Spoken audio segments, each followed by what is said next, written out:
we go. Ready to go racing, guys.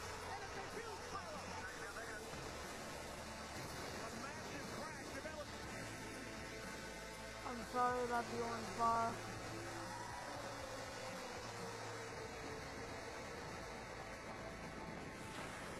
Oh yeah, you can feel the excitement. The Nascar Camping World Truck Series from Talledega. It's the playoffs and the final race in round one, an elimination race. The championship contenders will go from 8 to 6 at the end of the day today. Great to have you with us, along with Michael Waltrip and Kevin Harvick. I'm Vince Welch.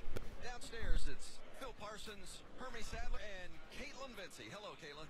Hello, Vince. Well, earlier you guys were talking about drivers who can play the role of a playoff spoiler. One of them could be Grant Enfinger. He's a hometown guy from nearby Fairhope, Alabama. Won this race last year here at Talledega. That was his first career Truck Series win. I talked to him earlier. Feels really good about the piece they brought this weekend. Said it performed very well in the draft and practice yesterday. He is hoping he can get another victory here today. Hermie? Well, Caitlin, Matt Crafton is a champion in this series, but he has never won a super speedway race at Daytona or Talledega. Take a look back to February at Daytona. It looked like Crafton was finally in position to get a victory. Inside, he gets clipped by the 27. This truck goes up in the air, down on all four wheels. Boom, right there. But I tell you, that truck is the same truck they fixed and brought here to Talledega. Now, in years past, Crafton's strategy at this racetrack is fall to the back, wait for the wreck, try to miss it, and get a good finish or for a shot at victory at the end. But they know today, with stage points on the line, they have to be aggressive, and they have to be aggressive from the drop of the green flag. Vince?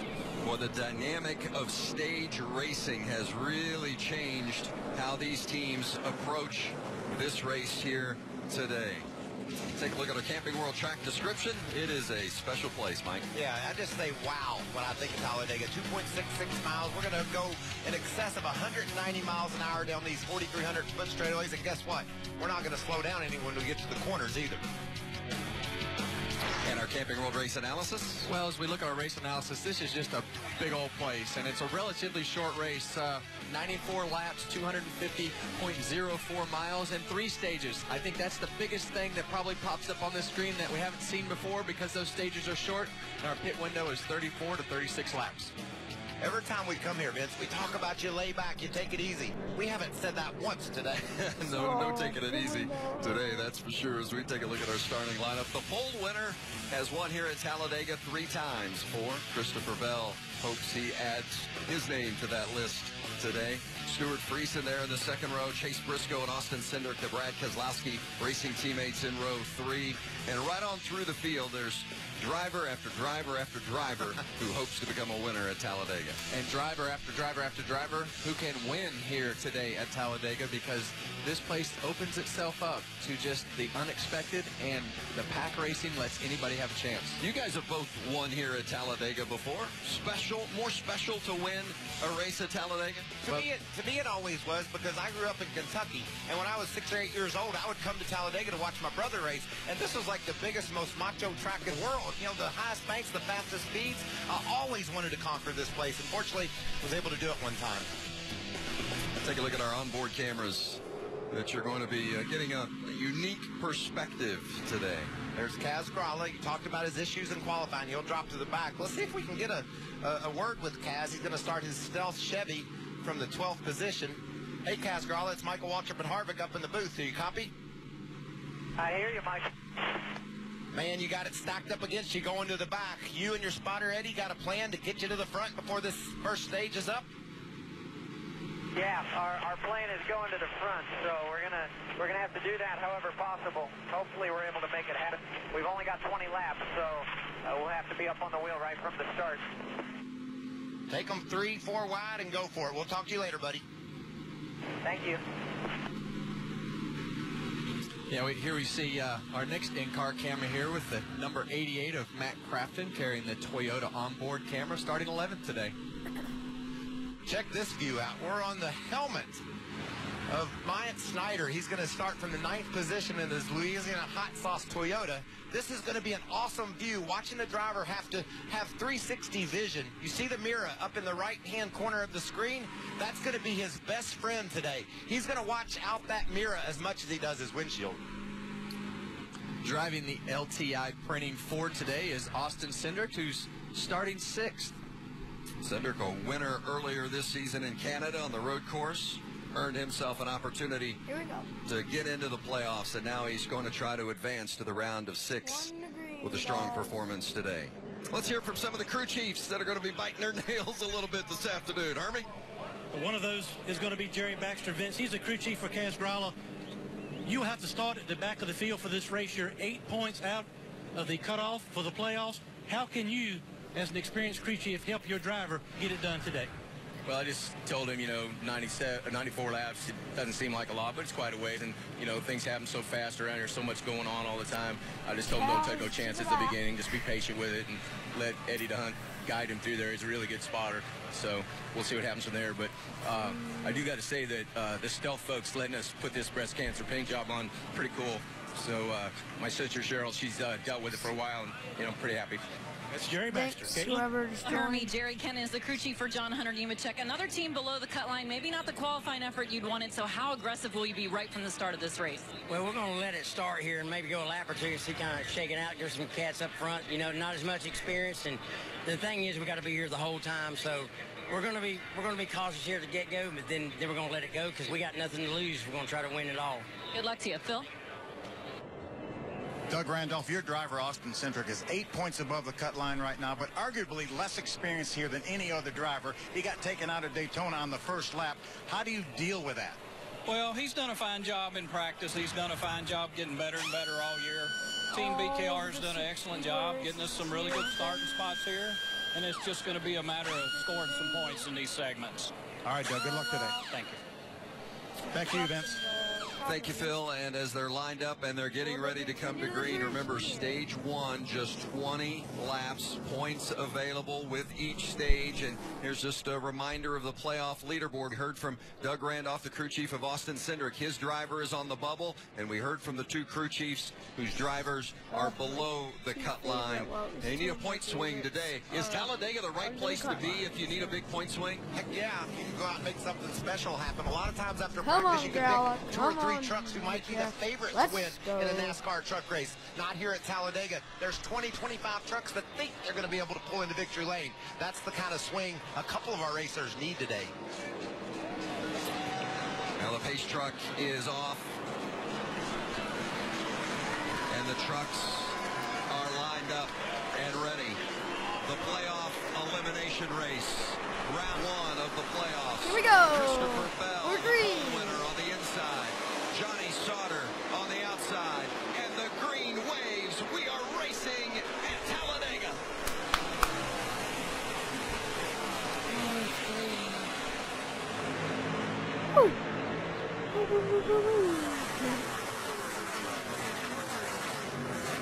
Bell to the point, but side by side. All the way back through the field. And you saw that gap come between the 4. Oh, sorry, guys. A gap between the 4 and the 52. And the 24 and the 21 are teammates. And Having a bit of unfortunately for them, everybody else has a differing plan. How big is the teammate dynamic here at Talledega? It's huge early in the race, Vince, but Kevin, do you agree? Stage racing has changed that. You've got to go out and get something done for your guys, for the guys that work specifically on your truck and your sponsors. You've got to be dedicated to try to get the victory on your own. Well, the one thing I can say about team racing here is you have the 21 who is in the playoffs, and you have the 24 behind him who is not in the playoffs. So, your goal as a teammate who, when you're not in the playoffs, is to obviously go out and try to win a race, but you want to be the guy that helps your team and your teammate try to get the best result they can, and that is by collecting points and hopefully a win.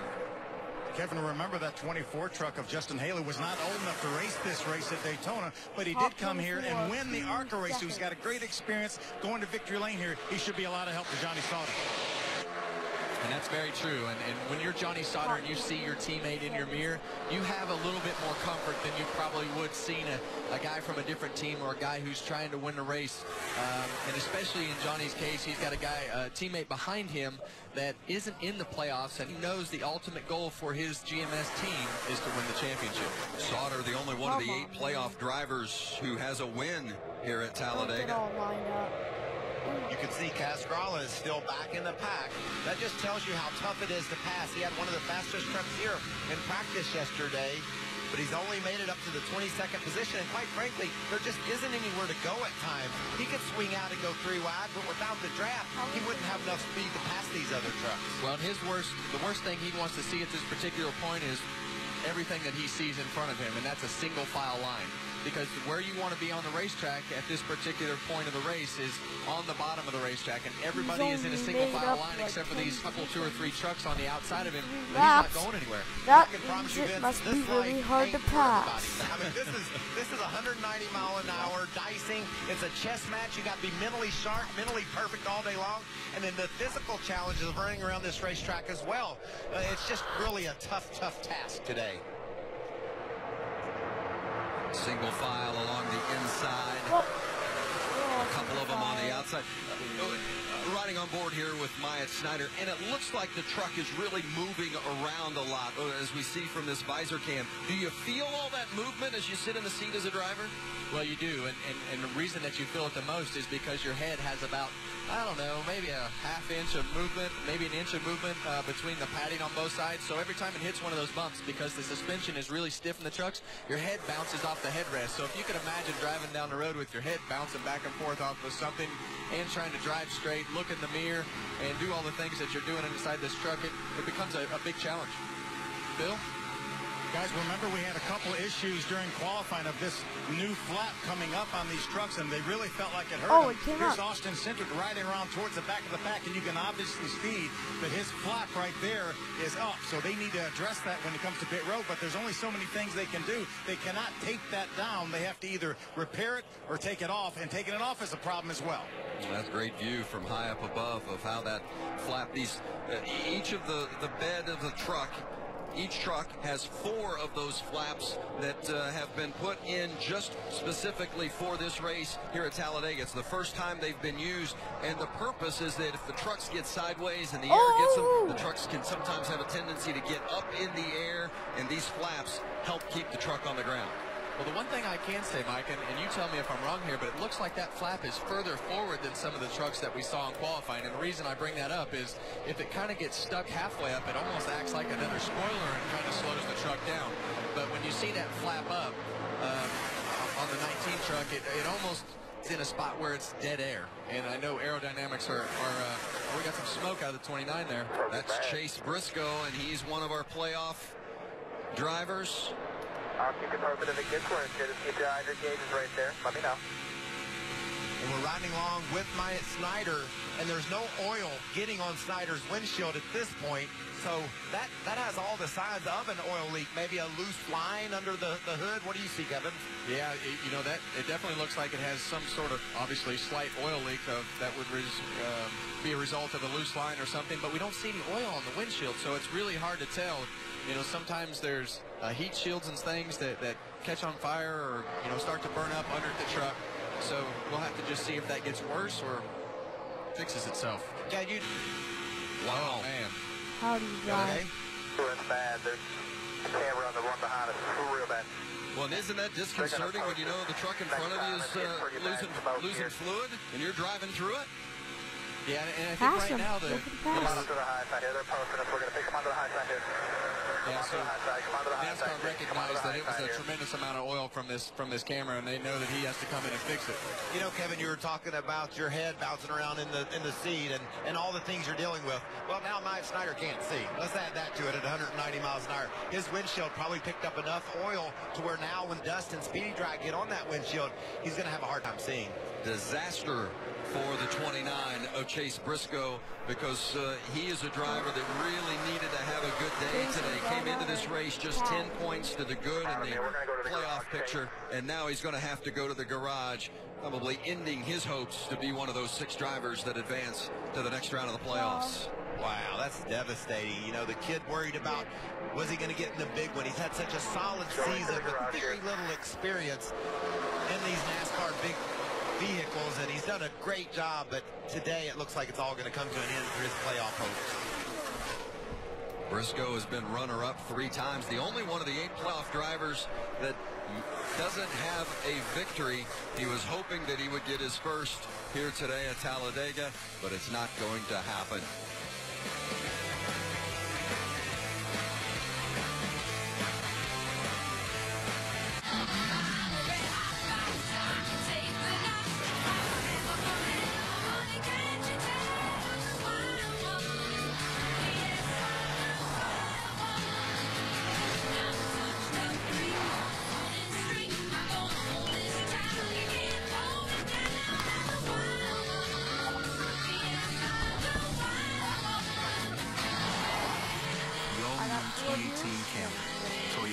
Let's go places.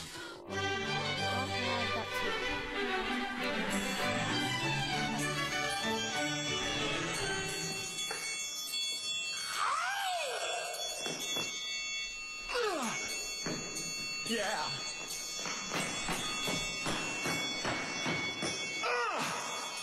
A triangle solo? Surprising. What's not surprising? How much money Sam and Joanna saved by switching to Geico. 15 minutes could save you 15% or more. First, it's a 5-letter place where a million things are at stake. It's the spot where the target on your back is biggest. But it's the only position you want to be in. In these playoffs, if at first you don't succeed, you just drive like hell till you do. For NASCAR playoff updates, down-to-the-lap information, and more NASCAR news, visit NASCAR.com/playoffs on any device today. Why doesn't Ohio State put a logo on their helmets? Because they'd rather cover it with your misery. Block by block, hit by hit, score by score. Football is art, and the helmet is their canvas. I'll tell you why Ohio State doesn't put a logo on their helmets. Because it would get in the way of their masterpiece.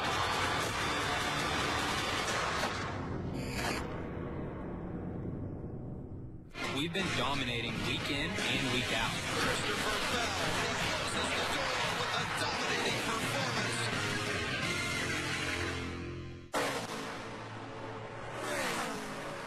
Johnny Sauter, the defending series champion, is out front in the final race in round 1 of the playoffs. It's an elimination race, and already a big development regarding our championship contenders. Chase Briscoe, who came into this race today 6th in points, and he in fact is make that 5th in point. He is in the garage. Major issue, Caitlin.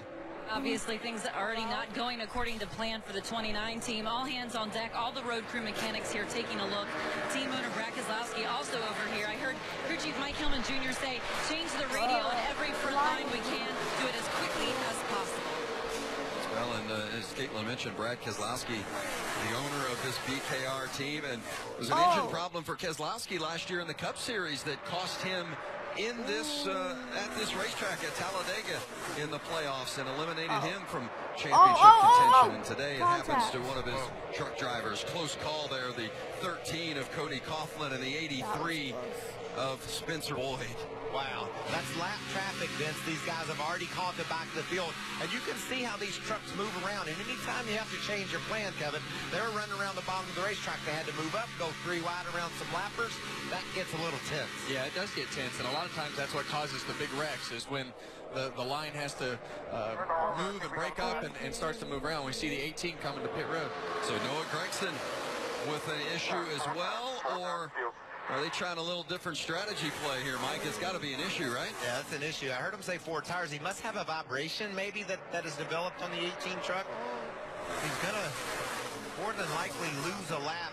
Even if he gets in and out of the pits without losing one, Hermie, he'll lose it when he goes back to the track. Thinks he has a flat on the right side, but not completely sure, so they're going to take 4 tires on the 18. And Noah Gregson is sick, under the weather. He took an IV right before the race started. Eric Jones is on standby for the 18 if he needs it, but a tremendous setback, unscheduled pit stop for the 18. So Noah Gregson, who Hermie said has been ill throughout the course of the weekend, and having to come to pit road this early in the race isn't making him feel any better either. And there went the leaders by, putting him a lap down. You can see up high on the track, the truck started to get a little bit loose. He wisely backed out of the gas and rolled up high. See if you can see the black truck up on the right. Just right there. I mean, that's at 190 miles an hour. Starts wiggling around like that. The kid recognized he had an issue. Yeah, and it doesn't take much here. I mean, if a wheel weight comes off the wheel, and the truck will immediately start vibrating, and the more you load it up in the corners, the more things get worse. So it's a fast place. Moving through stage one. Only 6 laps remaining in the first stage. We'll have the finish when we come back. Connect to nature. Connect to excitement. There is nothing like the great outdoors. Getting together with close friends, relaxing, and enjoying each other's company. So what are you waiting for? Get on the road today with Camping World. Now is your time to make new memories. America's #1 RV dealer can get you started with 2018 travel trailers for only $114 a month during the year-end savings event. Visit your local Camping World Supercenter or shop campingworld.com today. If I missed out on chili and cheese, I'd have a bad case of FOMO. FOMO. Fear of missing out? So you're like a millennial? I'm more of a perennial. Like a plant? People think I'm dead and then I just show up again next year. Get the chili cheese or all-American dog for $1 on Wednesday, October 18th. This is how you Sonic. Call you back. Is this my car? State Farm knows that for every one of those moments, This is ridiculous! there's one of these. Is this my car? What? This is ridiculous. This can't be happening! This can't be happening. Oh, it's happening, sweetheart. Oh, it's happening, sweetheart. Shut up! Shut up! That's why State Farm is there. What a day. With car insurance for when things go wrong, What a day! but also here with car loans to help life go right. State Farm.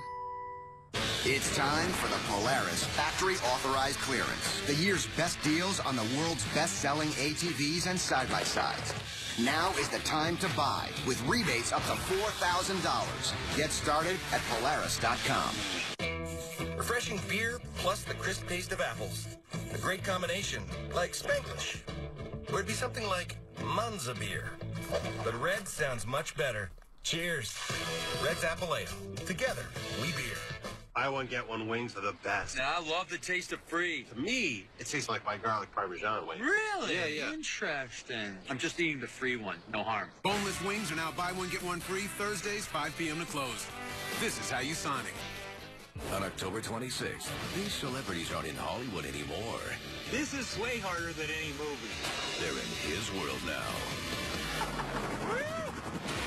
Running Wild with Bear Grylls premieres Thursday, October 26th at 9 on National Geographic. Strap in. The Orville, starring Seth MacFarlane, is the new must-see TV. That doesn't excite you? Now you can watch any episode, anytime. I think everyone's going to want to see this. The Orville, Thursday on Fox, or watch anytime on demand or Fox Now. NASCAR Camping World Truck Series racing on Fox is sponsored by Camping World, America's #1 RV retailer since 1966. Visit a Camping World Supercenter today. The 19 of Austin Cindric in for his first stop with just a couple of laps to go here in stage one. Cindric elected to give up stage points, get some gas. And the 29 of Chase Briscoe, after had those initial problems, is back out on track, Caitlin. Yeah, and I just spoke with representatives from Roush Yates Engines. He said it was a pinched O-ring on the valve cover, but mechanically the engine is fine. Obviously just been detrimental for losing laps on track for that 2019, guys. Oh, and an issue. Caution is out. Oh, no. There's the 33 of Gralla, one of our championship contenders, and he's got a big hit in the front. Oh, dude. So already 2 of our championship contenders with major issues today. Phil. Yeah, the 19 of Austin Cindric came down pit road, and I think it was a great call by crew chief Doug Randolph because it didn't look like they were going to get any stage points. They came in, all they did was top it off with fuel, push the flat back down. I've asked if they were going to come in and pit when the stage ends, and nobody has told me yet. They don't know yet. I would guess they would stay outfield, try to grab some track position, and be set to run to the next stage break and grab some points in that one. I like you. I love that call. That has every look of having an issue. Maybe. Oh, Coughlin got high. That's the 47 of Chris Fontaine. Fontaine saves his truck, heads to pit road. I don't know who Kaz got into. Maybe hit from behind as he checked up. It looks like he shoved into the outside wall. Yeah, I couldn't tell if he just got. Yeah, he just got up the racetrack right there and then tried to come back down, and Fontaine was there.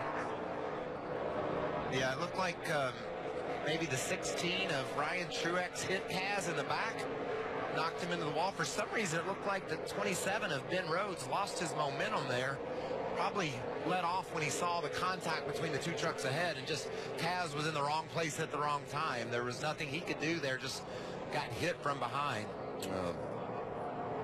Heartbreaker for the 33 of Gralla. Right on board with him here. It's possible. Let's see what happens. Down.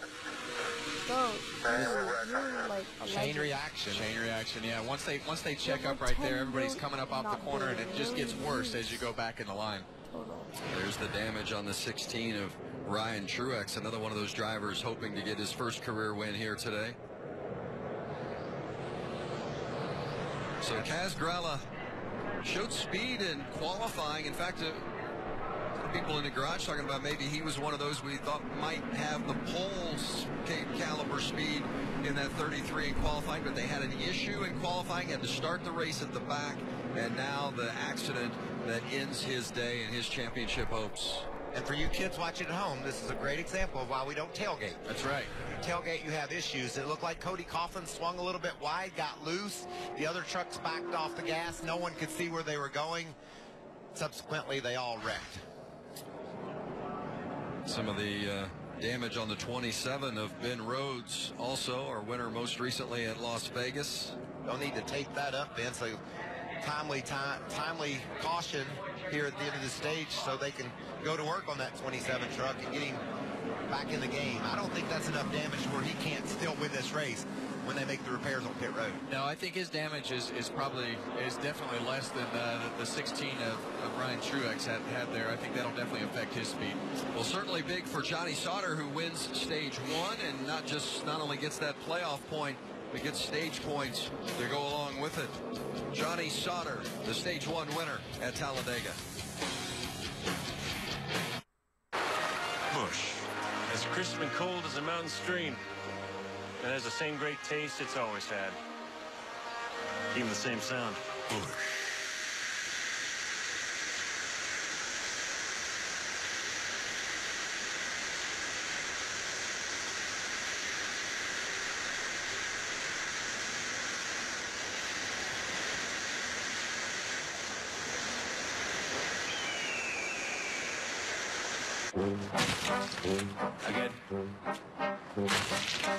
Again. Zach Galifianakis. Baskets. Again. Returning soon on FX. It's 2 epic title fights on Fox. Experience the immense pressure and the constant barrage of Leo Santa Cruz, who looks to cement his supremacy against Chris the Hitman Avalos. Plus Abner Mares defends his belt against Andres Gutierrez. 2 epic title fights tonight at 7:30 Eastern on Fox. Kids walk in these doors with humongous weights on their shoulders from whatever's going on in their lives. They know that when they come here, that no one is going to judge them and that we're going to try to help them as much as we can. The work that we do here, we cannot do alone. We are all stronger with the support of a larger community. It takes leadership. It takes the whole community. It takes a family. American Family Insurance. Sometimes your eyes can get bigger than your wallet. But at Checkers and Rallies, getting your hands on a quarter pound of juicy all-white meat chicken dippers with a bed of famous seasoned fries for only $2 just takes fishing for a little loose change. The quarter pound chicken dippers and fries box for just $2. Checkers and Rallies. Fast foodies know the deal.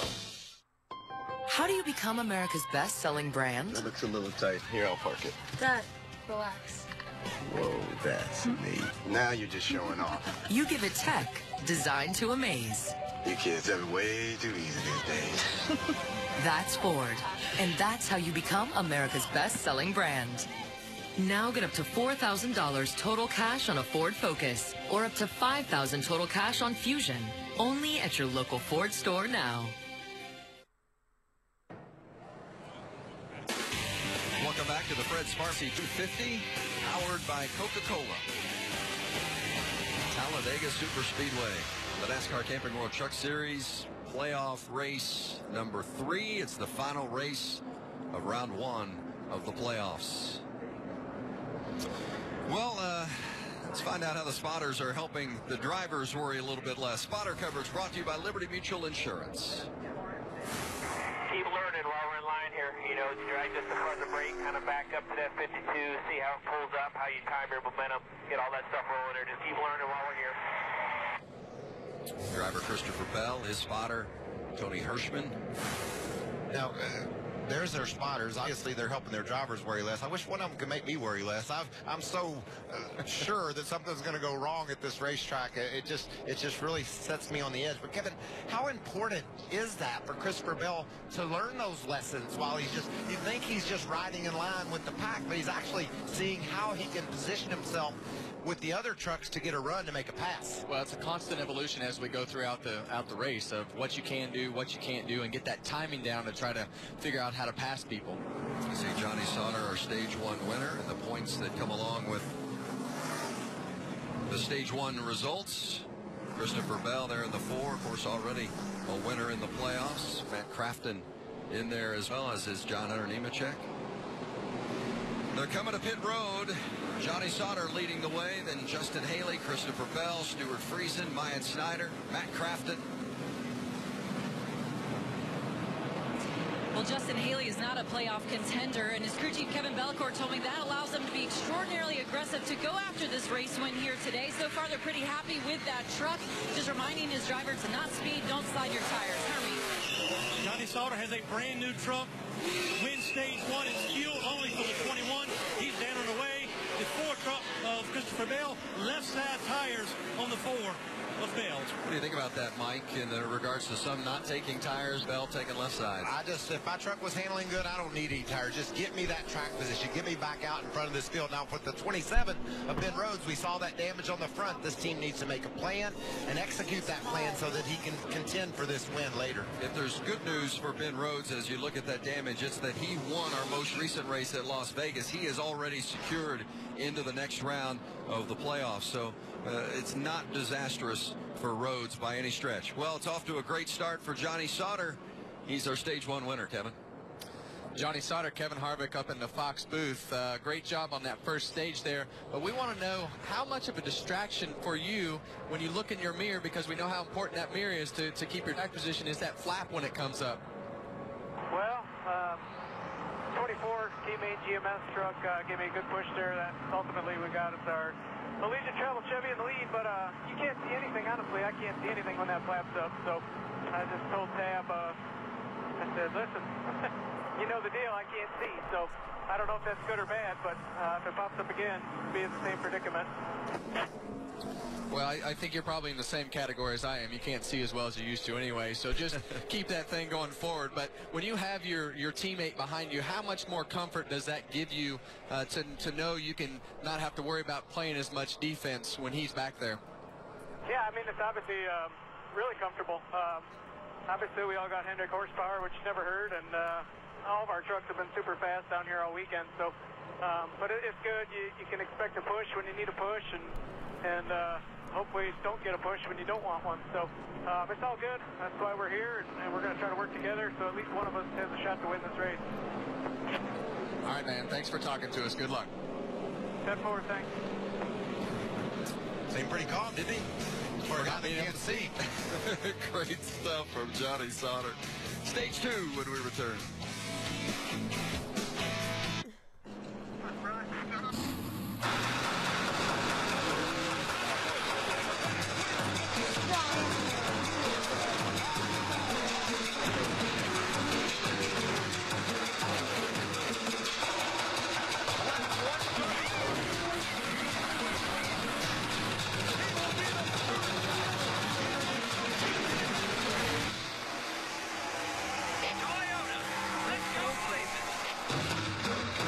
You totaled your brand new car.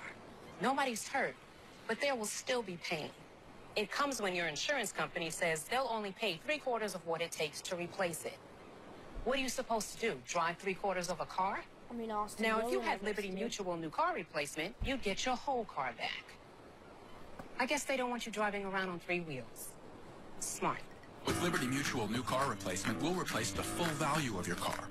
Liberty stands with you. Liberty Mutual Insurance. Trying to survive winter on summer tires is not smart. Fortunately, there's TireRack.com. Right now, you can get up to an $80 Visa prepaid card when you buy a set of 4 select Goodyear tires. For details, go to TireRack.com. Be smart this winter. You'll be glad you were. TireRack.com. Find, deliver, install. Smarter. Took marinated all-white meat chicken and married it with our cheesy quesadilla to create the perfect union. Introducing Taco Bell's new crispy chicken quesadilla. Get it with all your favorites like a crunchy taco, Doritos Locos taco, and an ice-cold medium drink for just $5. Together at last, but only for a limited time. The new $5 crispy chicken quesadilla box. Only at Taco Bell. Next on Fox, the ALCS continues. The Yankees look to battle back and even the series. That one gone! When they face Justin Verlander and the Astros. Out of here! Yankees. Astros, Game 2 of the ALCS. Next on Fox. Nascar Camping World Truck Series racing on Fox is sponsored by Toyota. Let's go places. Aerial coverage today brought to you by Jegs. What a great view it is of this massive facility. 3,000 acres, over 1,000 acres of camping alone for the fans here at Talledega. That's a good Saturday afternoon for me right there. This place is massive and it's awesome. Well, one of our championship contenders is already out, and that's his truck. It's the 33 of Kaz Gralla. Yeah, guys, Kaz Gralla, how heartbroken are you right now? That's a tough one. I mean, my team and all the Hendrick guys worked really hard to change that motor and get us back out there. And from what I could tell, I still felt like we were the fastest truck out there. We made a lot of good moves. We were in position to get stage points in stage 1, which was pretty unbelievable. Yeah, I missed the beginning of it right there, but I'm not quite sure what happened, but everything checked up ahead of me. I slowed down. I think I was going to miss it, and the truck behind me didn't get slowed down fast enough and turned us up into the wall, ending our day. So I think that's the end of our championship hopes, unfortunately, which is tough to take because I felt like we really came alive this latter part of the season. I think we would have been a contender, but I feel like we did a good job in stage 1 for what was in our control, so I'm proud of that, my guys. You had a great season so far, and we still have several more races left, so don't give up, bud. Oh, no. We're going to be digging. Thanks, Kaz. Well, that's Kaz Gralla, one of our championship contenders who is now out as you look at the leaderboard as they run now. And Johnny Sauter, our race leader, feeling pretty good about that plus 60 on the board. And remember the strategy by Austin Cindric's team to get into the pits before the stage ended. He's going to restart first. Cindric inside, Sauter outside. That's Sauter's teammate, Justin Bell, right behind him in row 2. Matt Crafton on the inside of the second row. Stage 2 underway at Talledega.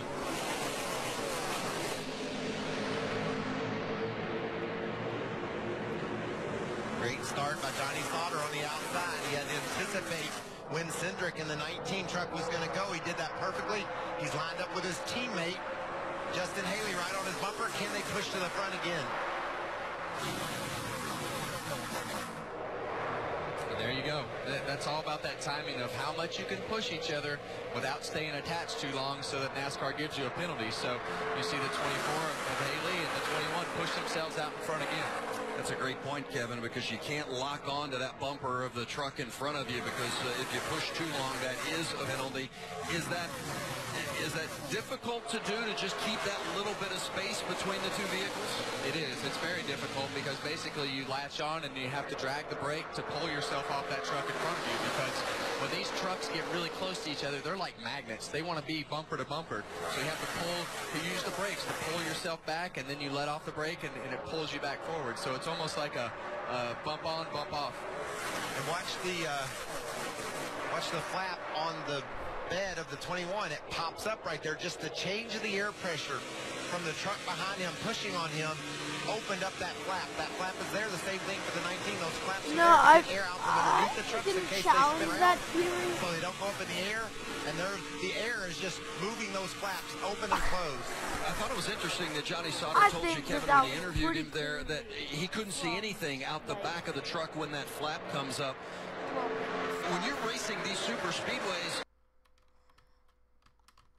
you look out the back as much as you look out the front, right? I mean, that's got to be a huge impact. Yeah, that's 100% correct. And basically, you know, you want to be on defense as much as you are on offense. And part of that defense, when you're inside the truck as the driver, is to look in that mirror and try to anticipate and see where that truck behind you is going. So you have to use the mirror a lot. And, you know, Johnny is definitely in a good position. But here's why we have all those flaps. In Daytona, we had a huge wreck, and you'll see Matt Crafton in the 88 get flipped over. And what NASCAR has done is put all these flaps in the bed to try to create these trucks from flipping over. And that's a great shot of how dramatic things can get in one of these truck races. A big flip on the last lap at Daytona. Everybody walked away, and NASCAR walked to the wind tunnel and said, we got to figure out how to keep these trucks on the ground. That's why we have all these panels on the back of the bed of the trucks to get that air from out underneath of there. On board with Myatt Snyder, running third. Things got dicey there in that pack. You saw Snyder up the track a bit. Man, I love this shot. You're able to see just what this young man's seeing as he looks out the windshield of his Toyota. And one of the very unique things about truck racing, for all of you that haven't seen a truck race or don't watch truck racing very often, we have a vast variety of experience in this field. And you see the 13 truck moving around right there. He's a very young driver. And you see the 52 truck. He's an old dirt racer. Ice freezing there. So you'll see trucks moving around, and you'll see guys that hold a straight line, and you'll see guys that pull out of line when they shouldn't. But there's a wide variety of experienced drivers to very inexperienced drivers. Another one of the drivers who's out today is Ryan Truex. Phil? Yeah, Ryan, it looked like he really didn't have any time to react in that earlier incident. Yeah, I'm not really sure what happened. I haven't seen a replay. Yeah, when you're on somebody's bumper, you don't have time to react. And I looked up, and he said there was a wreck, and I was already in it. So it's tough for Bass Pro Shops. I want to thank them and Johnny Morris for jumping on, and TRD, Toyota, everybody that makes this deal possible. We had a good truck. I felt like I had the outside lane working for a little bit there, and it kind of just got strung out. And just trying to make it to the end of the stage. But it's Talledega. It happens sometimes. Go get him in Martinsville. Thanks. You know, and I agree. Oh, there's the push you talked about. That was the 75 of Kligerman. Into the back end of the 8 of John Hunter Nemechek, who right now is the driver on the bubble in the championship standings. John Hunter says, I don't need that. Now look at the run for Enfinger. He saw a chance to hop to the outside. He drove up on the outside of Cody Coughlin. He's got some help from behind with John Hunter. He's going to try to make a go of this outside lane. And you see Parker Kligerman in the 75 there. He's offset to the right side of the bumper of John Hunter Nemechek. And the corners are a really tough place to bump draft, and especially, you know, if you're offline like that. But he kind of got him just at the wrong spot right there and about turned him around. And you see that flap come up again. I know the flap's been a lot of the conversation, but when those trucks get bumper to bumper like that, basically it shoves the air underneath the truck and straight out the top. How difficult is it to get that momentum moving enough to where you can really gain ground on that outside lane? Well, it's tough, and I think a lot of it comes from the guy that's leading this outside lane, and you see the third truck back starting to creep up on the 8 truck there, and that'll really start to make the line move forward. Anytime you see a gap, that's a weak link in the chain, and you're going to lose time. But you have to be very aggressive as you see these trucks moving around in order to progress forward. The front truck needs to side draft. Like that 98 truck should be should have been on the side of that 52 truck while these trucks were behind him. And John Hunter in the 8 moved down on the bottom because he saw there was no progress right there. And why is it so important? Why are they being so aggressive? We only have 8 laps left in this stage. There's points out there. You've got to go get that position. Yeah, more than halfway through stage 2. Our stage 1 winner was Johnny Sauter, our defending series champ, and he continues to lead at Talledega. If I missed out on chili and cheese, I'd have a bad case of FOMO. FOMO. Fear of missing out? So you're like a millennial? I'm more of a perennial. Like a plant? People think I'm dead and then I just show up again next year. Get the chili cheese or all-American dog for $1 on Wednesday, October 18th. This is how you Sonic. It's time for the Polaris Factory Authorized Clearance. The year's best deals on the world's best-selling ATVs and side-by-sides. Now is the time to buy with rebates up to $4,000. Get started at Polaris.com.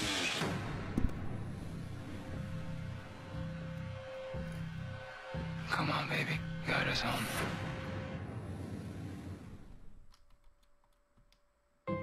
Kids walk in these doors with humongous weights on their shoulders from whatever's going on in their lives. They know that when they come here, that no one is going to judge them and that we're going to try to help them as much as we can. The work that we do here, we cannot do alone. We are all stronger with the support of a larger community. It takes leadership. It takes the whole community. It takes a family. American Family Insurance. Join the Kettering Medical Center Foundation for the 17th annual Ribbon of Hope Luncheon on Tuesday, October 24th, featuring author and survivor Kelly Corrigan. Proceeds benefit the Women's Wellness Fund that provide mammography and diagnostic services to underserved area women. Hope to see you there. This is Ford Truck Month. And time to imagine what you can do in a 2017 Ford F-150. With best-in-class payload and gas mileage. That's Ford, and that's how you become America's best-selling brand. Sir, nice truck, huh? Whoa. Yeah, we get that a lot. Now during Truck Month, get an F-150 with up to $10,000 in total savings. That's right, up to $10 grand. Hurry to your local Ford store now. CashNet USA is trusted by over 2 million customers. Perfect. When I lean back, I trust that you will be there to catch me. Okay, bad idea, bad idea. Apply now at CashNetUSA.com. Money's on the way with CashNet USA.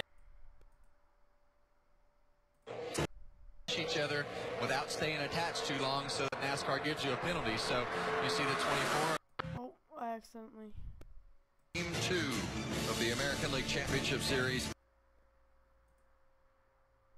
Coming up next, only on Fox.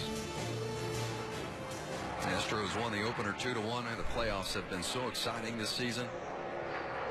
And a lot of excitement and drama here at Talledega for the NASCAR Camping World Truck Series. The final race in round 1 of the playoffs, elimination race, and we've already seen some bad luck strike. Kaz Gralla, heavy wreck and damage to the garage, done for the day. He's not going to advance to the next round. And Chase Briscoe had a mechanical problem, also went to the garage, lost 10 laps, but it doesn't mean he's not going to be able to somehow make his way into the next round, Mike. Yeah, he's racing for a chance to see if something happens, something goes wrong with John Hunter Nemechek. He's right back in the game. Even a bad finish, 20 trucks running at the end of the race. If John Hunter Nemechek gets a bad finish, it could be enough to propel Briscoe into the next round of the playoffs. I like what I'm seeing back there with that outside line. We're just seeing truck after truck go up there and give it a whirl. And John Hunter Nemechek in the front of the line with Grant Enfinger behind him in that yellow truck, they are making the most progress I've seen lately. They've been able to charge up to the outside, gaining some positions, and there's only 3 laps to go in this stage. And John Hunter Nemechek in the 8 truck leading that outside line did what Grant Enfinger should have done. He side drafted that truck of Stuart Friesen on the inside. He's trying to keep the front of his truck right to the side of the 52 truck, and basically what that does is pack air on a spoiler, and then it lets the outside line stack up, and they'll go to the next truck. Now he needs to get down and slow that truck down, let that line build back up, and then they'll keep leapfrogging trucks. And it's working. He's going. And those are big, big points right there for him in this stage. You could see some strategy. Christopher Bell decided to come to pit road right there. And he had some company. That's the 0-2, Tyler Young. Our championship leader, Bell, on pit road just before the pits closed here in the late going of stage 2. The 4 is headed to his pit box, and Hermie Sadler's there. We mentioned before, we saw what the 19 of Austin Cindric was able to do. Come in, hit, get fuel, stay out. At this next stage break and restart at the front of the field. It'll be 2 right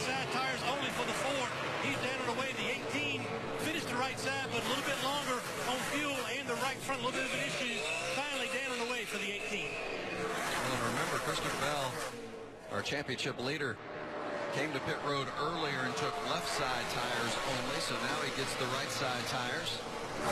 Now that's a great strategy, but there's a lot of responsibility that goes onto the driver there. He can't slide his tires if they're only going to change 2. He also can't speed on pit road. A speeding penalty would kill you if you use that strategy. So it's important that the driver does his job, gets in his box smoothly. So far, it looks like everybody's done that. Final lap of stage 2. Johnny Sauter continues to lead. And remember, he won stage 1 also. Guys, you see Christopher Bell left side of your screen. Remember the very start of the show, I said that his crew chief, Rudy Fiegel, wanted 7 points. That's all he was concerned with. I don't think he felt like he could win this stage, so why not come in and try to put himself up front like you guys were talking about, to be in position at the beginning of the 3rd stage.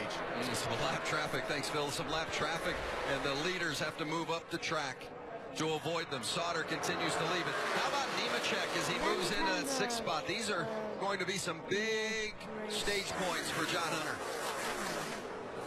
Certainly the stage he was looking for. We talked about how he moved to the outside. He got aggressive. He made things happen at the end of that stage and grabbed some valuable points. Yeah, I mean, we can't even stress how valuable those points are, because the more of a cushion that he could give himself right there, the more he protects himself from an accident late in this race. So John Hunter on the bubble capitalizes, and so does that man, Johnny Sauter. Dominant day so far at Talledega. Connect to nature. Connect to excitement. There is nothing like the great outdoors. Getting together with close friends, relaxing, and enjoying each other's company. So what are you waiting for? Get on the road today with Camping World. Now is your time to make new memories. America's #1 RV dealer can get you started with 2018 travel trailers for only $114 a month during the year-end savings event. Visit your local Camping World Supercenter or shop campingworld.com today. So Dave here is taking the family up to the lake for the weekend, but without the white knuckles this time. Because his new 2018 Ford F-150 has bliss with trailer coverage. It's Brainiac smart. Not only does it watch your F-150's blind spots, it's got your trailer covered too. One less thing to spoil the weekend. No, it can't make the fish bite, but maybe they'll work on that. This is the new 2018 Ford F-150. It doesn't just raise the bar, pal. It is the bar. Bush. As crisp and cold as a mountain stream. It has the same great taste it's always had. Even the same sound. Bush.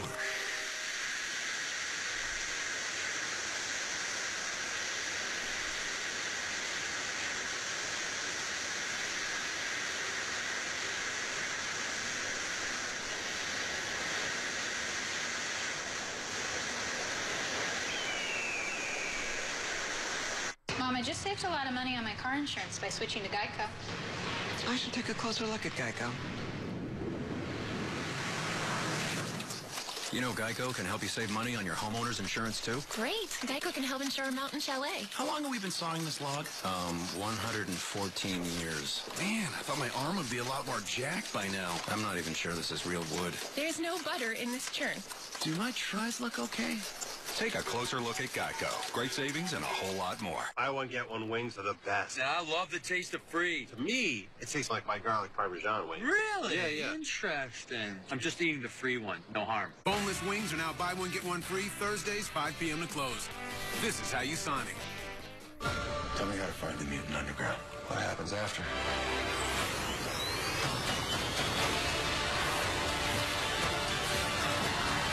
I need to find her father. The Gifted, all new Monday, or watch anytime on demand or Fox Now.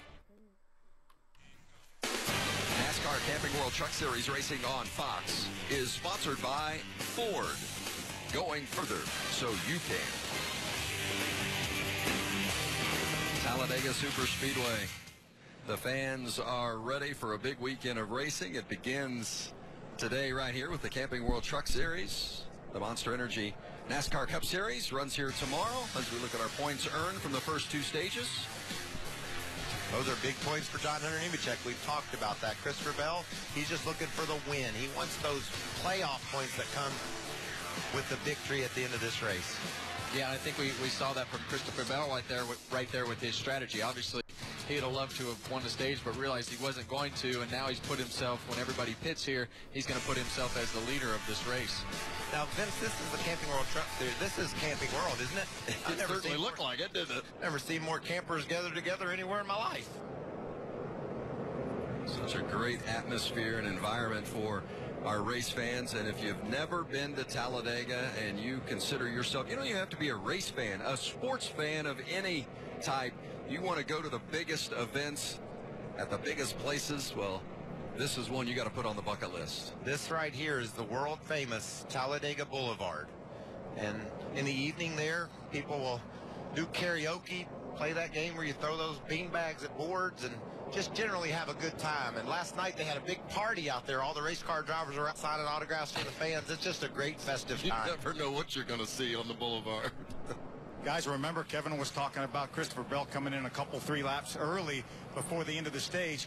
Everybody will have to pit again in this final stage. So all that's going to mean is Christopher Bell's going to have to pit 2 or 3 laps before everybody else. So I think great strategy called by Rudy. And what they'll do, Phil, is they'll get with the other spotters and make sure they pit with a pack. No one will press their gas all the way to the end, so he'll be able to pit with other trucks. It will become a non-issue other than he's getting ready to be leading this race. Yeah, gives him that track position. Well, there's the 51 of Maya Snyder, top of your screen, heading to the pit box, and Caitlin's there. Yeah, he's making his 6th truck start so far this season for Kyle Busch Motorsports. Getting a lot of coaching from his crew chief and spotters, saying awesome job. Focus on what you did last time on pit road will be great. 2 tires for him. Justin Haley's crew chief Kevin Bellacourt told me a lot of confidence for them coming here. They won the ARCA race here together as crew chief and driver earlier this season. 4 tires for him. It's been perfectly executed day so far for Johnny Sauter.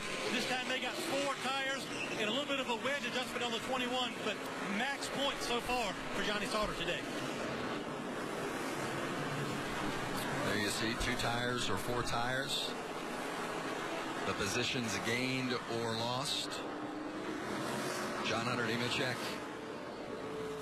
started this race today, 8th out 8 playoff drivers. He was on the outside looking in, and now he finds himself in the playoff picture, just inside the cut line. Let's see if we can get a word with him. He's been so impressive today, performing with all the pressure that's on him. Hey, John Hunter, it's Michael and Kevin and the boys from Fox. Do you copy? Yeah, I got you.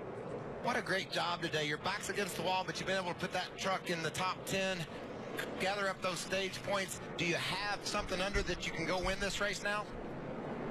I sure hope so. My guys give me a great fire alarm service in Chevy. Made a little adjustment there for being able to be pushed in the outside line if we have to use it. But our goal today is just to finish this thing off strong, get smart, not make any mistakes, and try and point our way in. If we win, that's great. That's the overall goal. But we're going to run a smart race here to the finish. It's been impressive. Keep it up, bud. Thank you. Well, you can run the smartest race possible, but it's Talledega. It may not matter if you're in the wrong place at the wrong time. It's either going to be your day or it's not.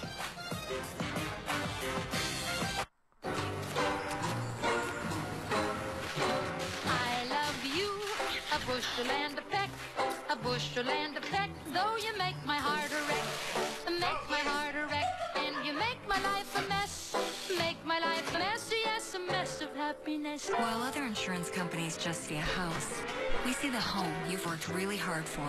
So why not give it the protection it deserves?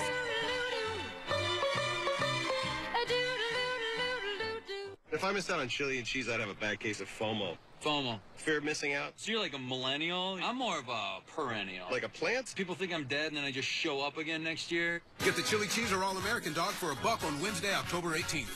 This is how you Sonic. It's 2 epic title fights on Fox. Witness the fury of Leo Santa Cruz, who looks to cement his supremacy against Krista Hitman Avalos. Plus, Morris battles Gutierrez. 2 epic title fights tonight at 7:30 Eastern on Fox. For over 50 years, Toyota has set the standard for building tough, dependable, stylish, go-anywhere trucks for people who don't make excuses. Now, during Toyota Truck Month, get 0.9 financing for 60 months on a new 2017 Tacoma. Toyota, let's go places. Kids walk in these doors with humongous weights on their shoulders from whatever's going on in their lives. They know that when they come here, that nobody's going to judge them and that we're going to try to help them as much as we can. The work that we do here, we cannot do alone. We are all stronger with the support of a larger community. It takes leadership. It takes the whole community. It takes a family. American Family Insurance. How do you become America's best-selling brand? You're not going to make it. Do you think you can make it? Make it every time. Nice. Going further to keep drivers moving freely. That's Ford, and that's how you become America's best-selling brand. Now get up to $4,000 total cash on a Ford Escape, Explorer, or Edge at your local Ford store now.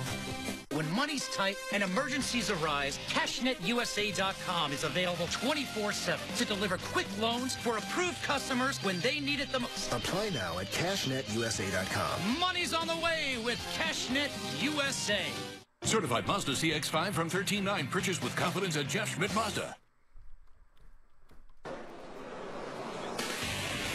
Getting you ready for the final stage of the elimination race at Talledega for the NASCAR Camping World Truck Series. Johnny Sauter has won the first 2 stages, but Christopher Bell stayed out and got to play a little strategy game with his pit stop, got some track position, so now he is at the front. And speaking of Bell, well, let's find out how the spotter coverage is helping the drivers worry less. Spotter coverage brought to you by Liberty Mutual Insurance. We sent your JBL helmet to Mark, so we sent it to RE. They're going to pipe MRN into it so you can know what's going on with everybody else during the race, so we don't have to update you as much. So I don't know if I'll have it done before the end of this race.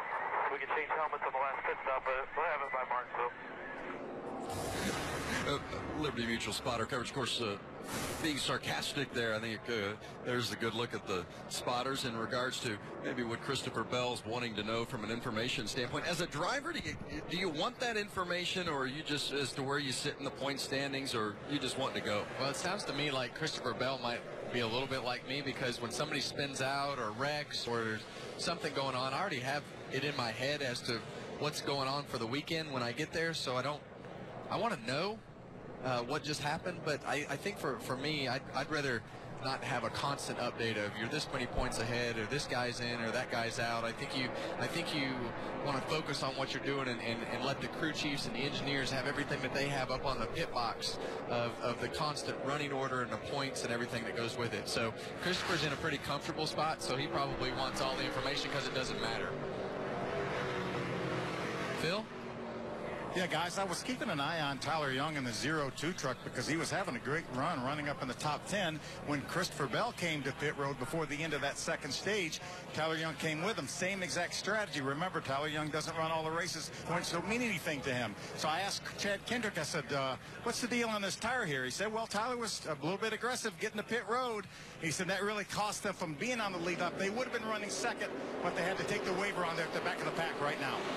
We talked about that earlier, how it's important to be precise. You can't mess up on pit road or it'll cost you your strategy. That was the case there. The final stage is green at Talledega with Christopher Bell out front. That's his KBM teammate, Myatt Snyder, on the outside.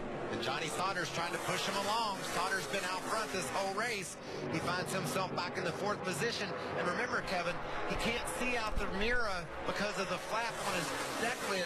But the deal is on that out front, that isn't a big deal. He gets back in traffic, it's going to be a challenge. Yeah, it's definitely going to be hard to defend and be in front of the guy that's behind you and trying to anticipate his move. So it's definitely a challenge, but I don't think that flap has come up yet. But now you see the 4 and the bottom line guys kind of get separated along with the top line. So it'll be whichever line forms up the closest with the most trucks that'll get that launch out in front eventually.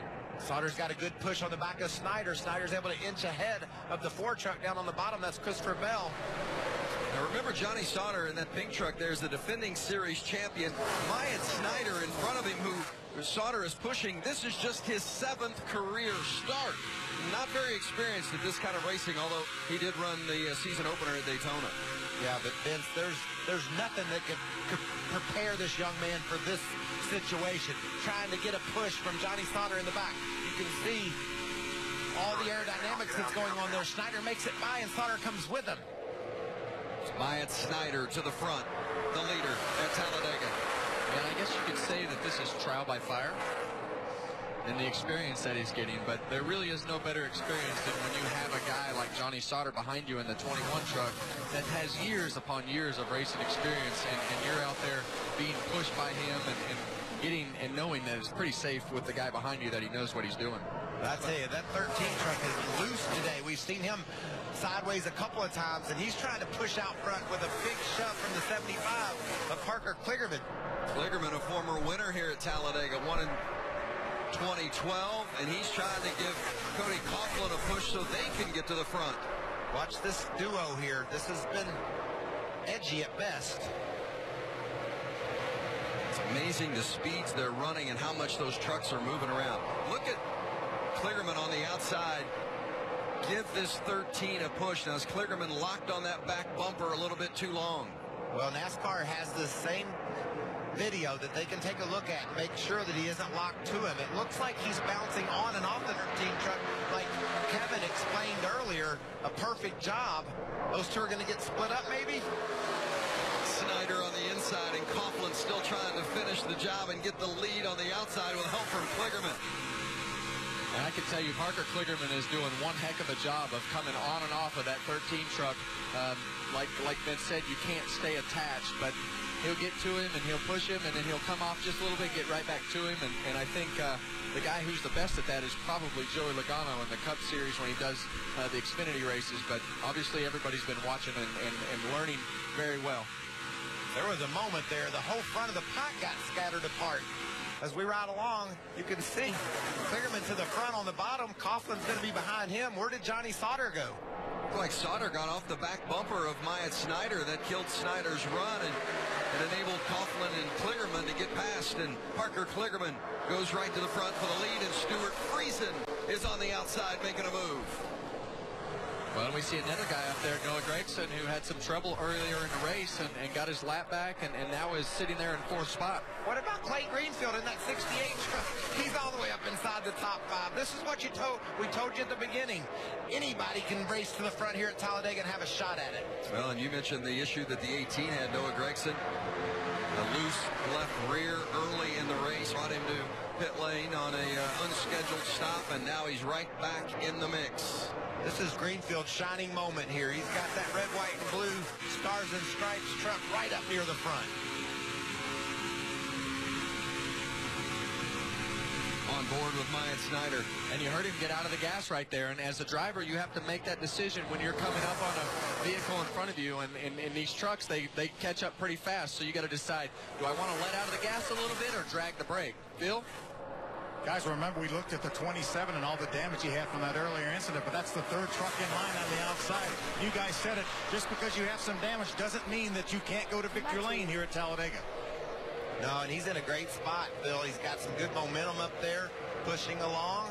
Stuart Friesen's driven to the front, Hermie. It's been really fun to watch this team and driver over the last couple of weeks slowly build into a contending race team. This is a dirt track veteran, won many, many races all over the country, and now he's out front at Talledega, a 2.66-mile super speedway, and he's out front. This is his first ever start in the truck series at this racetrack, and he's doing a great job today. Friesen finished runner-up at Eldora on the dirt where he's comfortable, but he also had a top 5 at New Hampshire, 5th place there just a couple of races ago. In fact, our playoff opener. He has done a nice job, and they've got an alliance with GMS, and that's really given this team a shot in the arm. Well, and right now he's living up to his nickname, the Iceman there. My son Keelan calls him Ice Friesen, and the Iceman is looking pretty cool out front. You know what I think's interesting? How many times Eldora reminds me of Talledega. I mean, these trucks are 3 and 4 wide at Eldora. You never know who's going to be able to fight their way to the front. That's the same situation here in Talledega. There's the way our points are currently shaking out as we look at our playoff leaderboard. Briscoe and Gralla on the wrong side of the cut line. John Hunter Nemechek on the bubble. Well, I tell you what, Briscoe was a lot further behind not too many laps ago. He was 11 points behind, and well, he was 3 points behind the last lap, and John Hunter gained a spot. Now he's 4 points behind, so that's going to continue to change, but every point is important. By the way, the 75 of Parker Kligerman has been warned by NASCAR not to stay on that bumper of Stuart Friesen too long. We're going to break, but you won't miss a thing. Connect to nature. Connect to excitement. There is nothing like the great outdoors. Getting together with close friends, relaxing, and enjoying each other's company. So what are you waiting for? Get on the road today with Camping World. Now is your time to make new memories. Get on the road, America's #1 RV dealer can get you started with 2018 travel trailers for only $114 a month during the year-end savings event. Visit your local Camping World Supercenter or shop campingworld.com today. I want you to take it easy. Go slow. Come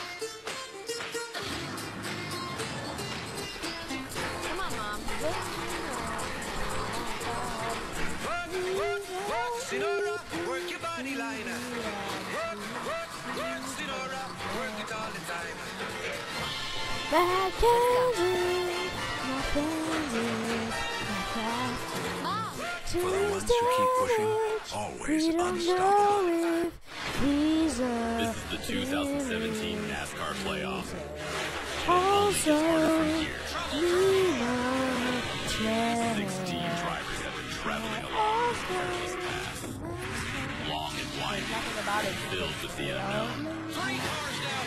And after this road to ruin, only one deserves to call themselves champion. The 2017 NASCAR playoffs. The NFL is on Fox with a clash of old foes and the rise of a new force. What a weapon. Sunday, a showdown is set in the NFC North as Aaron Rodgers leads the Packers against the Vikings. Or the Rams have emerged as one of the league's best. Now Jared Goff and Todd Gurley square off with Blake Bortles and the battle-hardened Jaguars. It all begins Sunday at 1 Eastern on Fox. Check your local listings. We've been dominating week in and week out.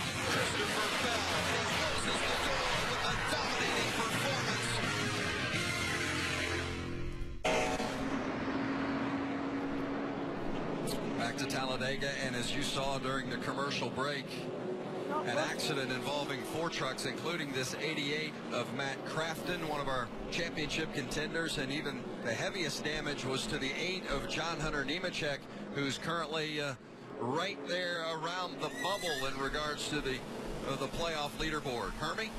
A lot of damage to the center of the nose of the 88, the right front fender, and the right front hood area. They a lot of attention to the right side. That black tape they're using, we call it bear bond. It's the best way to try to piece one back together at a place like Talledega, but they're trying to beat the hood down, but they may have to come back in and actually take the hood pins out and regroup on that. But now they're just trying to knock it down, as you can see, but a lot of damage, mostly right side, right front area of the 88. Well, the good news for the 88 of Crafton is the fact that because of the points he's accumulated during the first 2 stages of this race, he has secured one of those 6 spots in the second round of the playoffs. So whereas this could have really been detrimental to his playoff hopes, not so much because of what he got done in the first 2 stages. And the same is the case for Johnny Sauter. He is now officially into the next round. You can see there our points indicate in the yellow colors the 4 guys that will go on. However, John Hunter Nemechek is in a real bind here. I don't think they have enough time to effect the repairs. He only has 5 minutes on pit road on the crash clock to fix his truck and get it up to speed. And there's just a lot of damage to that left front, Kevin. Yeah, and it looks like it's blowing in right there. So it's just going to be a matter of how long he can go at and reach minimum speed. Once he reaches, if he can reach minimum speed, it'll take that 5-minute clock and wipe it out, basically, so that he can come and do whatever he wants for as much amount of time as he wants to on pit road. Guys, remember we talked about the pit window being somewhere between 34, 36 laps. When these guys come by again, there's only going to be 38 laps to go. I think this caution will last long enough that these guys will come to pit road for hopefully the final time. And a lot of them are doing just that, Bill. Our leader, Stuart Friesen, Kligerman, some of those guys stayed out, but the majority of the field is coming to you. Yeah, Christopher Bell, Myatt Snyder, Noah Gregson, the 3 KBM trucks. Snyder's in, Caitlin's there. Yeah, and he's got an experienced pit crew with him today. That's the 77 Cup crew for Eric Jones pitting. They're going to do fuel only for 51. Hermie. It's going to be fuel only and a track bar adjustment on the 4 for Christopher Bell. Waiting on fuel a little bit. It'll be off the end of pit road, barely beats the 13, but they realize how important the line you are in on the restart and how important the launch is on the restart. They've talked about that on the radio for the 4. Also the 8, John Hunter Nemechek back down on pit road. A lot of focus on the left front fender area for John Hunter Nemechek. Very sensitive area on these trucks. What jumps out at you as you look at the damage on that 8 truck? Well, the biggest thing that jumps out is when he was driving around, it looked like that fender was flopping in towards the tire, and you just don't want the tire to blow out. Here's how it happened. Oh, Ben Rhodes clips. Was that Rhodes in the 27? I couldn't tell for sure, but he clipped Clay Greenfield in that beautiful red, white, and blue truck, and around Greenfield win, and that collected Nemechek. Boy, Nemechek didn't have anywhere to go. You see him behind the 88. That was indeed Rhodes that tried to go in a hole that Greenfield closed, and it collected those other trucks. Yeah, and he just had such a huge rate of speed as he was coming up on him there. He just caught him right there going into the corner. And we talked about it earlier, being off-centered. He caught him in the left rear and just immediately turned him. Well, and remember when we talked to him after that second stage, and he said, I just want to run a smart race. I just want to keep it clean.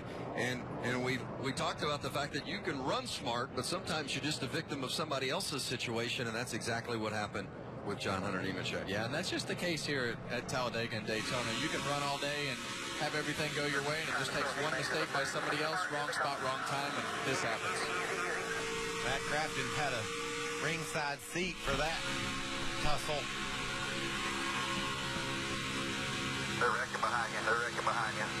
Very fortunate for the 45 truck of Self there. You see him get clipped on that corner, but he was able to keep it going straight. Yeah, a few more inches and he would have been turned right into the wall.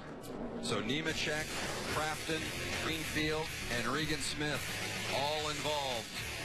The final stage at Talledega. Look, there's no law that says your truck can only haul gravel. Introducing the new 2018 Ford F-150 with best-in-class towing, best-in-class payload, and best-in-class torque. The F-150 lineup has the capability to get big things to big places big time. So bring out your ATVs, your campers, your Palominos. Hey, you're not always working. What your truck is, this is the new 2018 Ford F-150. It doesn't just raise the bar, pal. It is the bar. Introducing the all-new delivery pouch from Pizza Hut. Thanks to 3 layers of thermal insulation, your pizza arrives oven hot. It's like having our oven right in your kitchen. Well, pretty close. Try it with the best pizza delivery deal. Large 2 topping, just $7.99. No one outpizzas the Hut. Refreshing beer plus the crisp taste of apples. A great combination, like Spanglish.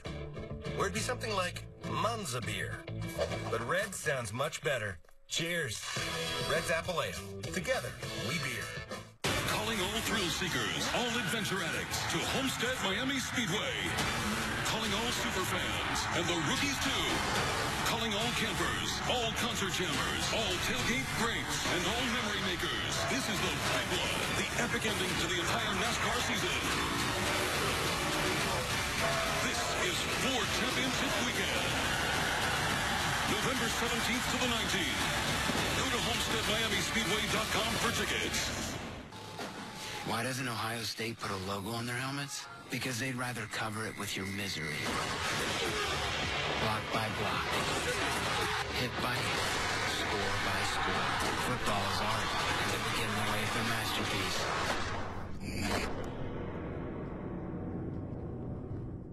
Ghosted is both hilarious and fun. Craig Robinson and Adam Scott. And all new Ghosted tomorrow after The Simpsons on Fox. We've been dominating week in and week out. Christopher Bell, he closes the door with a dominating performance.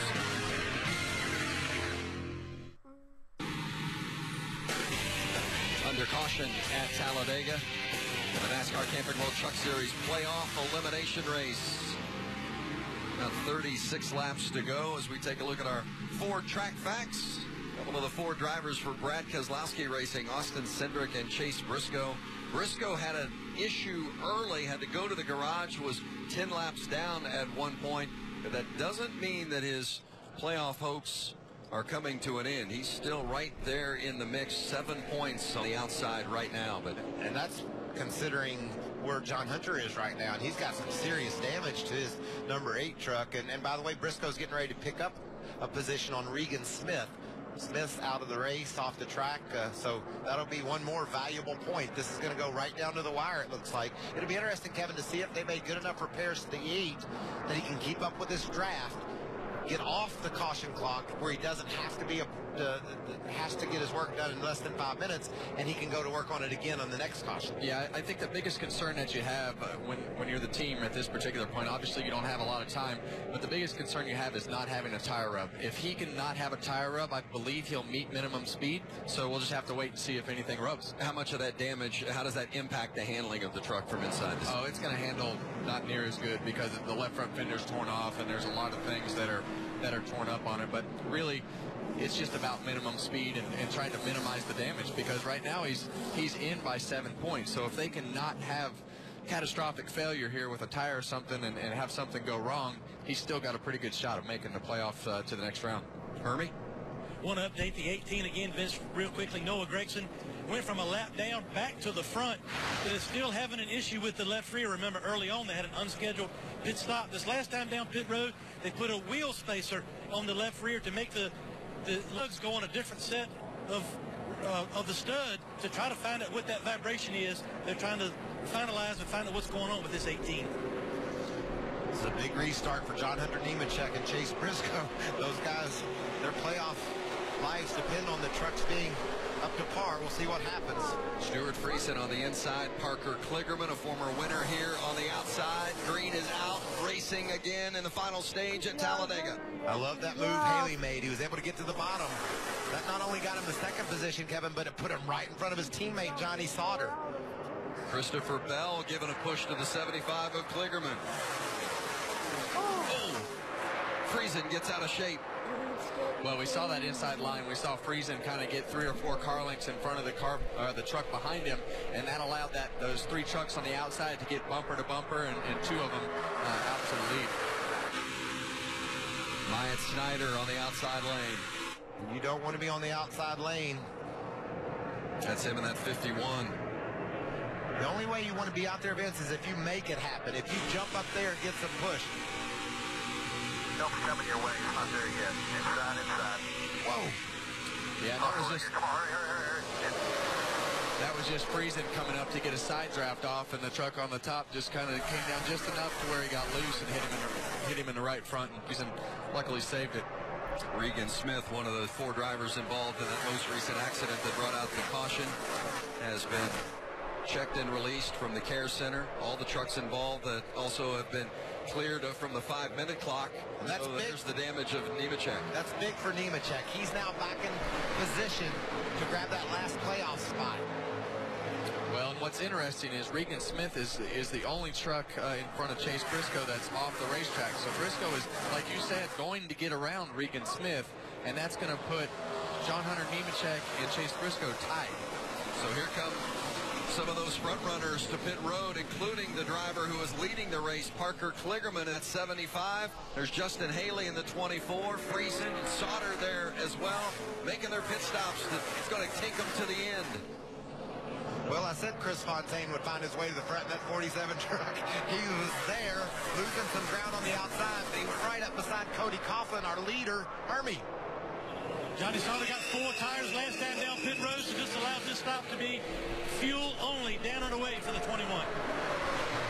And the reason they came now is because that can get them to the finish. All those other drivers on track are going to have to come to pit road one more time. And that's right. All the guys that pitted under caution were hoping that they got another caution at some point so that they could save enough fuel to make it to the end. The guys that stayed out who just hit it were the guys who are saying, all right, we don't think there's going to be a caution. We're going to come in and we're going to pit as a group here and hope that there's no more cautions for the rest of the race and this thing goes green, because now we're inside of our window, which all these trucks you see right here are not. What do you mean? Wait a minute. 30-plus laps to go, and we're not going to have another caution? Are they really banking on that? Well, super speedway racing, you got to have a fast truck, you got to have some luck, you got to have a lot of things go your way, and you got to gamble. That's right. Phil? Guys, remember when those trucks came down pit road, the first lap it was open after the caution, that was only about 2 laps outside their window. So I have to believe that those guys, as you mentioned, either would like to see another caution flag to get a little bit of insurance, or possibly they could save a couple laps. Well, the hard thing about saving fuel here is it comes in such small amounts, Michael. As you can crack the throttle in the middle of these packs and save some fuel, but 2 laps that's basically it's over 5 miles at this particular racetrack. So I think we're at the point of the season where there's going to be some guys gamble who try to save some gas, who can stretch their fuel, but we'll just have to wait and see. There's Johnny Sauter. You saw those trucks just ahead of our leaders. They're nearly a lap down. There's some issues on Stuart Friesen's stop here. You can see the fuel man is not getting the gas in the truck. This is very costly for Friesen. He finds himself a lap down. And not only does it cost you from a time perspective, but you got to get that thing full and make sure you got enough to get to the end. I don't think they're sure of that. I think they just decided they needed to go and try to hope for another caution. But gamble, like you said, Harv. Well, but he, that mistake, he's a lap down now. So, he came disconnected from the guys that he was pitting with and fell back into the clutches of the big pack here and has wound up a lap down. But we talked about this before the race. Everything is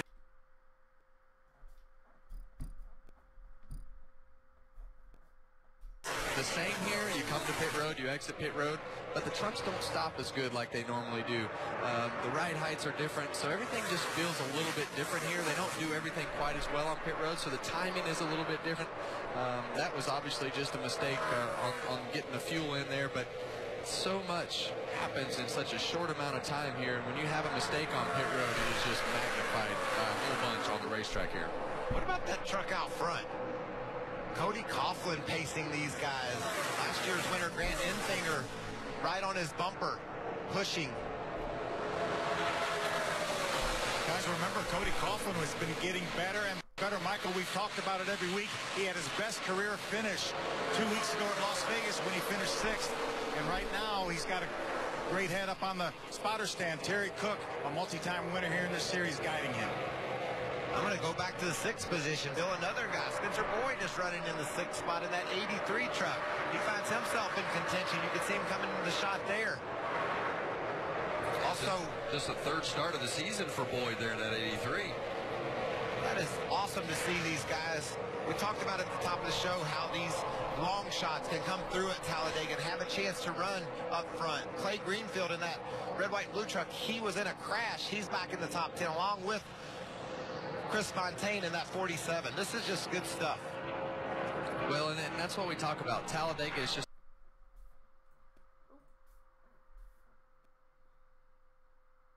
a great equalizer, and sometimes you can get some dings and dents in the fenders, still keep up. Out front, it's Cody Coughlin. 25 to go.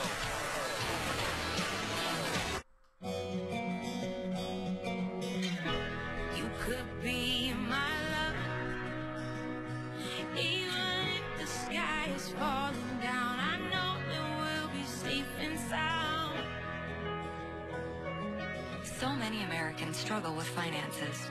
Starting today, State Farm is here to help, giving us all the chance to simply sit down and learn. Visit letstarttoday.com or talk to an agent. We're safe and sound.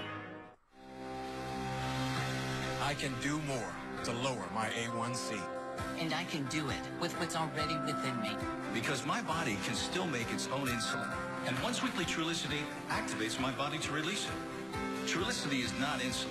It comes in a once weekly, truly easy to use pen. It works 24/7, and you don't have to see or handle a needle. Trulicity is a once-weekly injectable medicine to improve blood sugar in adults with type 2 diabetes when used with diet and exercise. It should not be the first medicine to treat diabetes or for people with type 1 diabetes or diabetic ketoacidosis. Do not take Trulicity if you have a personal or family history of medullary thyroid cancer, if you have multiple endocrine neoplasia syndrome type 2, or if you're allergic to Trulicity.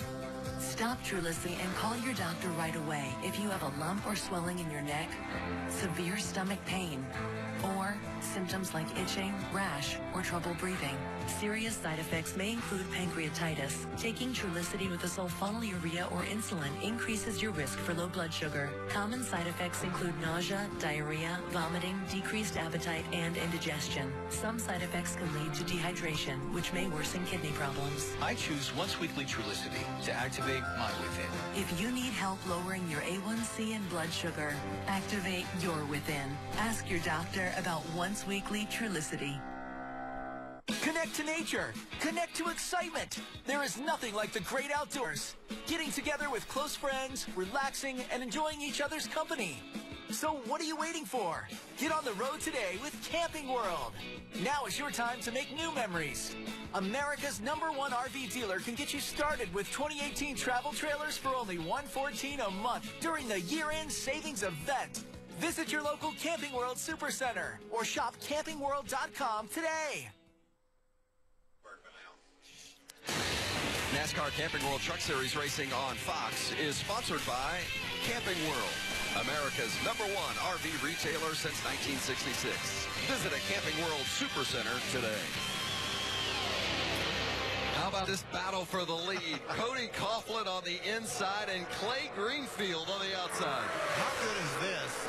Greenfield's truck's tore up. He's getting pushed by 2 other trucks that have damage, and they're fighting for the lead. Cody Coughlin, 21 years old from Ohio there, that bright orange 13. It led just 3 laps before today. Spent a good amount of time out front, but now it's Grant Enfinger, last year's winner, in contact, and Coughlin goes around. Big hit for Coughlin and Fontaine and others involved. And there's John Hunter Nemechek. Looks like he has escaped. But Coughlin did not. Wyatt Snyder with some smoke has obviously been involved in it as well. The 29 of Briscoe. Man, look at the damage Fontaine had. Such a good run. Man, you just see the tight racing, and Kevin is ever lap-wise off to get more aggressive with the side drafting. Had guys that, quite frankly, haven't run at the front a lot this year, and they could taste the lead here at Talledega. Well, that's the mentality that you have coming here, especially when you hadn't won a race all year. You know that this is your opportunity, and you're willing to take more risks than you are at other places because you know you can make something happen by pushing and shoving and getting yourself in position up front and up in front of the pack. So these guys were doing everything they can to try to get to the front and stay there.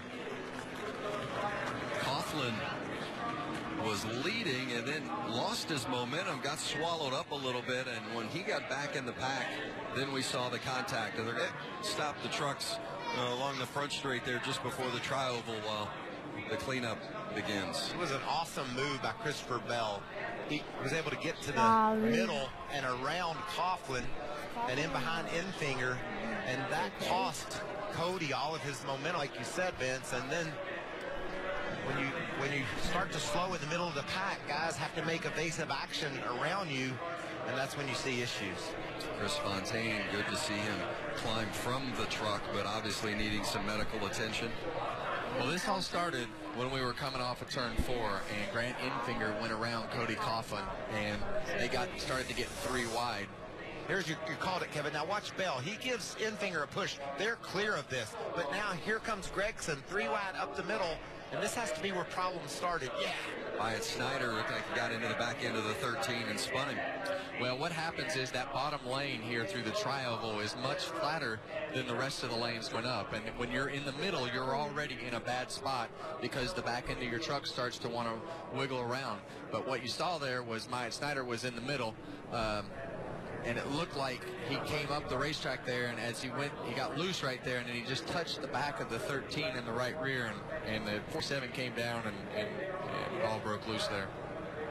You can see briefly up in the air was the 13 truck, and he settled right back down. Briefly. The aerodynamic flaps you see on that bed, Vince, those flaps opening up, that's helping to evacuate the air from under the truck and set it back down. Definitely. I think they served their purpose. I can see why Fontaine was slow. Wow, that was a heavy hit for him.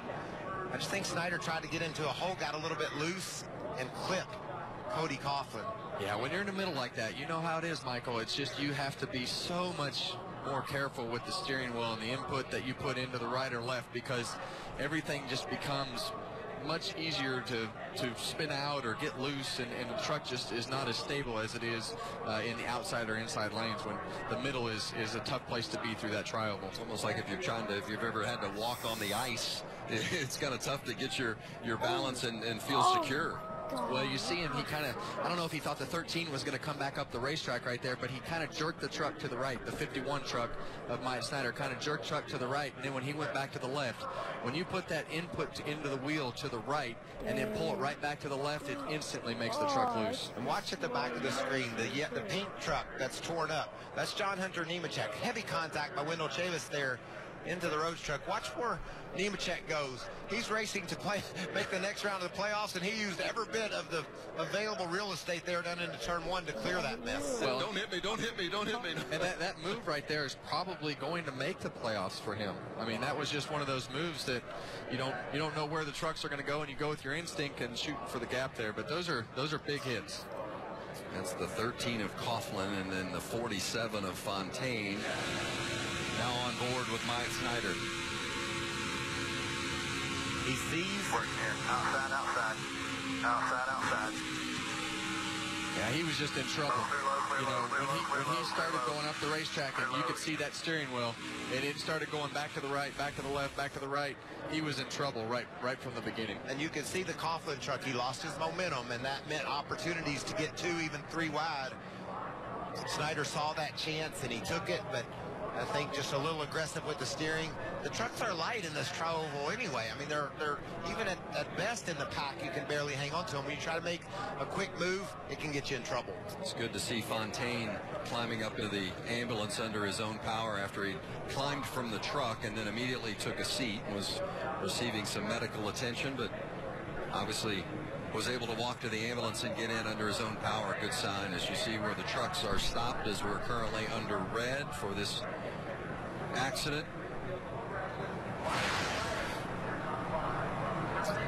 It shakes up the playoff leaderboard, at least in regards to maybe giving John Hunter Nemechek a little more confidence that maybe he's going to be able to ride this storm out and make the round of 6. He's been in a storm all day long. He came here with his back against the wall. A couple of perfect first 2 stages, got him some points, got him in a good position. And then look at that truck.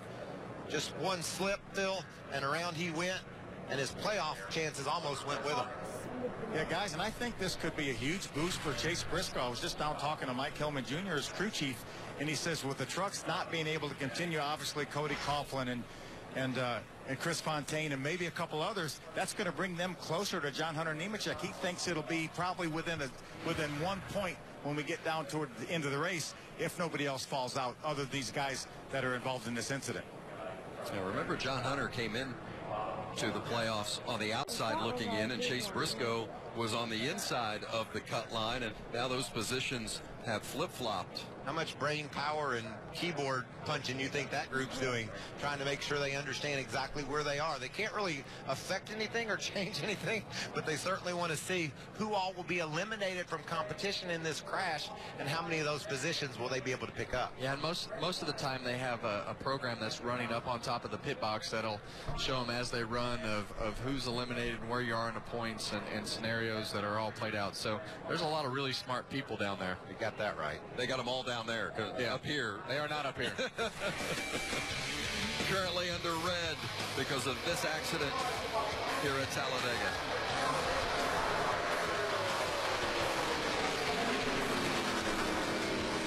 You totaled your brand new car.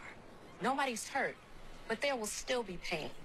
It comes when your insurance company says they'll only pay 3/4 of what it takes to replace it. What are you supposed to do? Drive 3/4 of a car? Now, if you had Liberty Mutual new car replacement, you'd get your whole car back. I guess they don't want you driving around on 3 wheels. Smart. With Liberty Mutual new car replacement, we'll replace the full value of your car. Liberty stands with you. Liberty Mutual Insurance. We are back. And we are about to talk to a man who talks to dolphins in Spanish, no less. So what the? Grab your sunblock and your bathing suits. What the? Appreciate it, my man. Next up. What the? What the? What the? What the? What the? Shell made entirely of fried egg, wrapped around crisp bacon, seasoned potatoes, and cheddar cheese. The new Naked Egg Taco, only at Taco Bell. This is your battleground. You must defend it.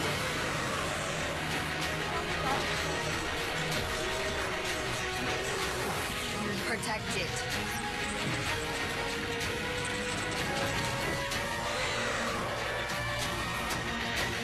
Then summon an advantage. What are you waiting for? Join the adventure. Final Fantasy 15, A New Empire. Download and play now. Free from the App Store. The average adult eats 23 pounds of apples per year and drinks 270 beers per year. Beer plus the crisp taste of apples? Looks like Red's saved everyone a step. Red's Apple Ale.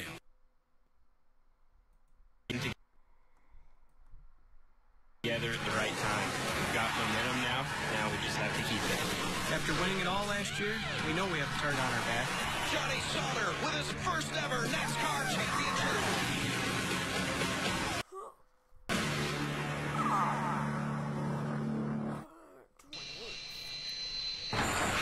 Later this evening, college football on FS1.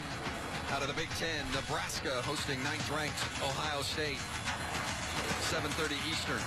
It all happens tonight on FS1. Streaming live on Fox Sports Go.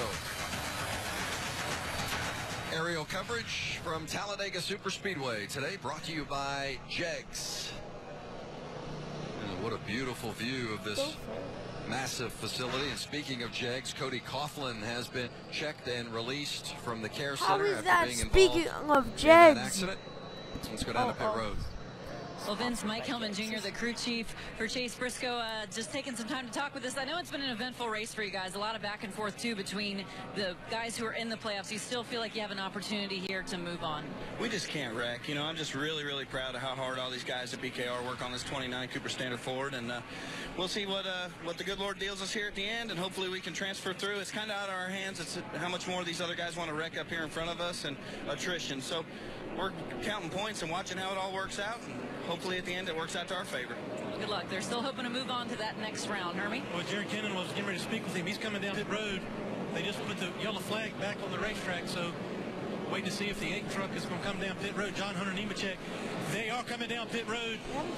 8 or 9 spots they need to outrun the 29. They're going to work on the toe right now. I'm joking.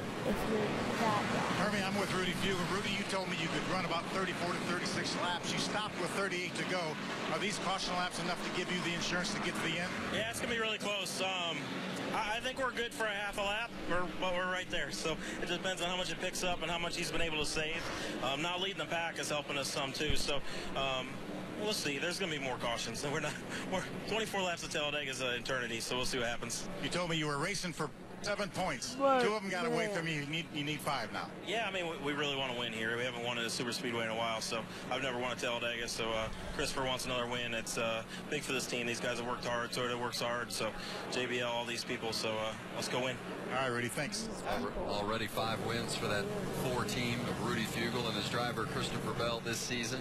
We don't really have continues on the 8. Enough trucks to have many more cautions, do we, Vince? No, we're going to run out of them. Looked like that left front got bent in again. Maybe a little bit of contact in that accident here on the front straightaway. The team has gone to work there in that area. Yeah, I think everything behind it is just gone, and I think the best thing that they could do is probably eliminate it like they did in a big portion of it right there on the left front fender. And there you see pulling the left rear quarter panel out just to keep it from rubbing on the tires. So that's just some preventive maintenance there. That's the biggest thing. You just don't want to wreck again. You don't want a tire to blow out and give away more points than what you had, because it's already going to become pretty close. Bear Bonds. And as they sit right now with John Hunter sitting on pit road. How does that work? So it's going to come down to 1 or 2 positions here as we get towards the end of this race between the 8 truck and the 29 truck as to who advances in the playoffs. It's hard to believe that a truck in that condition is going to be out there running 180+ miles per hour. That's how important the draft is, Vince, and that's how much it can overcome. You hide your truck behind a faster truck, and hopefully you get a good one behind you. They can literally carry you along with them. Well, it's all about survive in advance. There's really no stat that says that it looked pretty or it was ugly. Just figure out how to get everything you can out of your day and see where it falls in the end. And you know, when we started this race today, Vince, there was 8 guys racing for 6 spots. 2 of them were veterans, Crafton and Sauter. The rest are kids, guys that are just getting their legs under them. That's what I love about this truck series. If you watch the Cup races on Sunday, this is where the stars are coming from. Just think about Eric Jones. He came through there. William Byron. Now we see Christopher Bell going to Xfinity. These guys are the ones that you're going to be racing on Sunday afternoon. And the veterans like Sauter and Crafton are like, not so quick, young men. We're still here and we're tough. Well, that's what makes these younger kids better, is being able to race against guys like Matt Crafton and Johnny Sauter. They learn the ins and outs of the sports. But not only is it drivers that are being developed in this truck series, but it's crew chiefs and it's crew members and it's pit crew guys. Everything in this series, most all these guys want to move up and advance through the Cup level. Hermie? 88 taking extended time on pit road to work the nose and the hood of this 88. Not only is the truck not as fast, obviously, with this damage, also very, very loose. They also put wedge in on the 88 as well, 4 sticker tires as well, trying to salvage everything they can every point towards the end of this race. Crafton, one of those veterans we talked about, 41 years old, from California, 2-time series champion, trying to get his first super speedway win here today. Grant Enfinger, last year's winner here at Talledega in the 98. Let's listen in. 68 is so fast. He got passed by the 88 when the 27 wrecked him, and his spoiler's laid back about 45 degrees. Here, we might want to split the KBM trucks up when it comes time to go back. Ooh, that's interesting. Spotter observing a little bit of damage to the rear of the 68 truck that really made his truck go. I wondered how he was driving up through there with that wrecked truck. Maybe he tore it up in a good way. Well, sometimes your truck gets tore up in a good way, and sometimes when you push that tail in, it kind of takes some drag away, and you hear him talking on the radio. If it did actually push that bumper in and pull the spoiler down, hey, sometimes it falls your way and sometimes it doesn't. Well, remember 1 year ago, Grant Enfinger, part-time driver in the truck series, but he took it to victory lane. What a great day that was for Enfinger, his first career win, and to do it at Talledega in his home state. What about that snarling pack behind him, Vince? They looked angry, didn't they? They were 3-4 wide, coming after Enfinger, and he just did a perfect job at the end of that race. Perfect. Chase Briscoe, one of those young drivers we talked about bidding for not only his first ever win in the truck series, but trying desperately to advance and get in the top 6 in the point standings to move on to the next round of the playoffs. When we come back, it'll be 20 to go. Right there in that range. It's going to be fun to the finish at Talledega. Give up, Skeletor. You're finished. Curse you, He-Man! You interfering imbecile! Give us one good reason we shouldn't vanquish you another dimension. Okay, guys, hear me out. Switching to Geico could save you hundreds on car insurance? Huh, he does make a point. Yes. I do like to save money. Catch you on the flip, suckers! Geico, because saving 15% or more on car insurance is always a great answer. 400 horsepower, towing capacity of 9,000 pounds. It's got a best-in-class 34-foot units of beast. Hey, with TireRack.com, at least you know you were smart about your tires. Oops. Right now, you can get up to an $80 Visa prepaid card when you buy a set of 4 select Goodyear tires. For details, go to TireRack.com. Find, deliver, install. Smarter. If I missed out on chili and cheese, I'd have a bad case of FOMO. FOMO. Fear of missing out? So you're like a millennial? I'm more of a perennial. Like a plant? People think I'm dead and then I just show up again next year. Get the chili cheese or all-American dog for $1 on Wednesday, October 18th. This is how you Sonic. It's time for the Polaris Factory Authorized Clearance. The year's best deals on the world's best-selling ATVs and side-by-sides. Now is the time to buy with rebates up to $4,000. Get started at Polaris.com. Don't stop me now.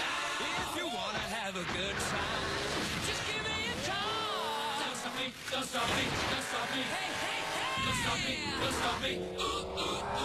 Don't stop me, don't stop me. Have a good time, good time. Don't stop me, don't stop me. Don't stop me. Having a good time. Don't stop me. Yes, I'm having a good time. I don't want to stop at all. The all-new 2018 Camry.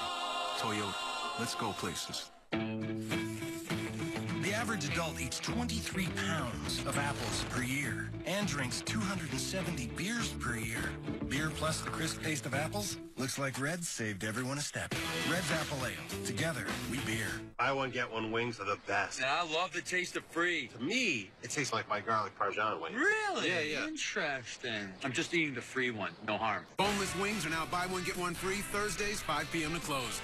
This is how you Sonic. NASCAR Camping World Truck Series racing on Fox is sponsored by Geico. 15 minutes could save you 15% or more on car insurance. Welcome back to Talledega. 20 to go. Currently under caution. Clean up. It has been an eventful race, just as you would expect it to be at Talledega. We talked about in the pre-race, the biggest, baddest, fastest track, and there were problems early for one of our championship contenders, the 29 of Chase Briscoe, and we saw smoke, and then that's why fluid coming from the 29. He went to the garage and at one point was 10 laps down. He's got one of those laps back, but he's still in the mix to make that final 6 and move on to the next round of the playoffs. And then this issue. Just tight pack racing, and they're stacked so closely together. Anytime something goes wrong, the chain reaction deals you some bad cards. That's Kaz Grala. His playoff chances ended with that crash off turn 4. Yeah, tough break for the 33 of Grala. And then Johnny Sauter won stage 1 and stage 2, and he accumulated enough points along the way to secure his spot into the next round of 6. Working well with his teammate there, Justin Haley. They were able to drop to the front, get the lead. Big crash down in turn 4. Clay Greenfield spun around there. You can see John Hunter Nemechek, another one of our playoff contenders, involved in that crash. Greenfield spins around, crashes, and he's still in contention. How many trucks we have without damage as we can see all these crashes take place? John Hunter Nemechek, you saw the repairs being done there, and then this one, the big one here with Cody Coughlin. And there was Greenfield involved after some contact from Myatt Snyder, Ben Rhodes. But maybe one of the big storylines of this accident, as you see Coughlin kind of get up over the top there of the 47, was that somehow John Hunter Nemechek was able to get through it all without suffering more damage, as Chris Fontaine made his way to the medical center. And you look at our race summary, Grant Infinger, our current leader, 17 trucks on the lead lap, and it may be easier to talk about who hasn't suffered damage, right? With Kevin Harvick and Michael Waltrip. What do we expect here in the final 20, Kevin? Well, I think as you look at what's shaken out so far, I think you have to give credit to the teams, and specifically the 29 team for taking that truck to the garage, eliminating coming down pit road, and looking at it, making another lap, pushing it to the garage, and wasting a couple laps, because those couple laps might be the couple points and positions that they might need to get back on the racetrack. And then obviously John Hunter Nemechek and his team fixing that truck without blowing a tire, getting back out on the racetrack, and that's really what the playoff battle is going to come down to, is a position or two here, and it's just going to be interesting to see it play out. I think it's cool that our pole sitter and the fastest truck in town, Christopher Bell, he hasn't suffered any damage, so you'd have to make him our favorite. But you've got Grant Infinger, who's been up front all day long driving a great race. He doesn't have any damage to his truck either. Noah Gregson, Johnny Sauter are both in great shape. So although we've had a bunch of crashes in our 4 cautions, we've got a bunch of fast trucks still left up front to settle this thing. Well, when they take the green, there will be 18 to go here at Talledega. Christopher Bell, 5-time winner this season on the inside. Grant Infinger, last year's winner, on the outside. The green is waving, racing at Talledega.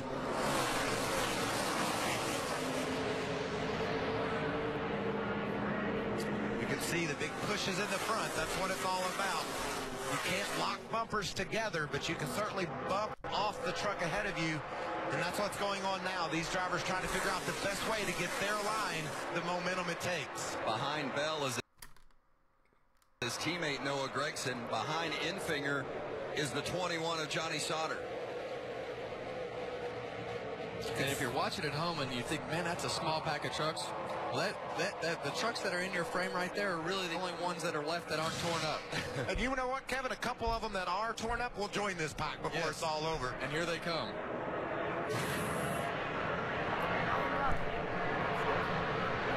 Guys, remember, look at that white truck, third truck on the inside line, Tyler Young.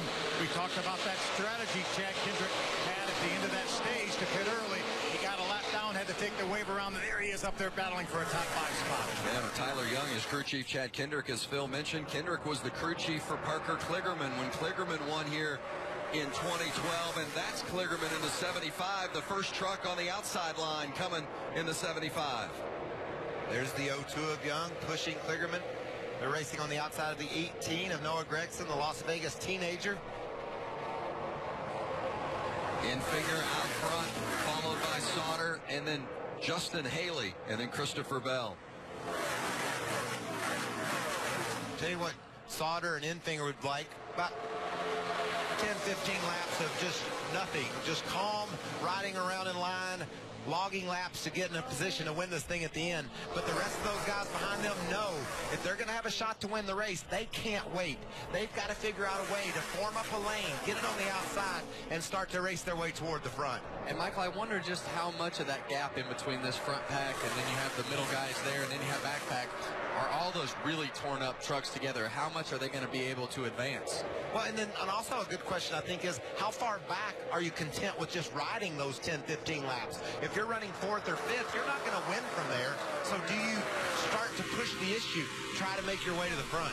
Yeah, and the truck that I'm the most concerned with is right there, the number 8 of John Hunter Nemechek. If he gets too far, if he gets to be the last truck in this pack, will that truck run fast enough to keep up? Because right now he has a 1-point advantage over the 29 truck who is right beside him in the playoff points and being able to advance. But in a few laps, the 29 truck is going to leapfrog these trucks that just crashed, and he's going to gain 4 points just by passing those trucks. So John Hunter Nemechek is, if he's going to advance in the playoffs in that 8 truck, he's going to have to get by 3 trucks. He's got to race. He's got to run like this.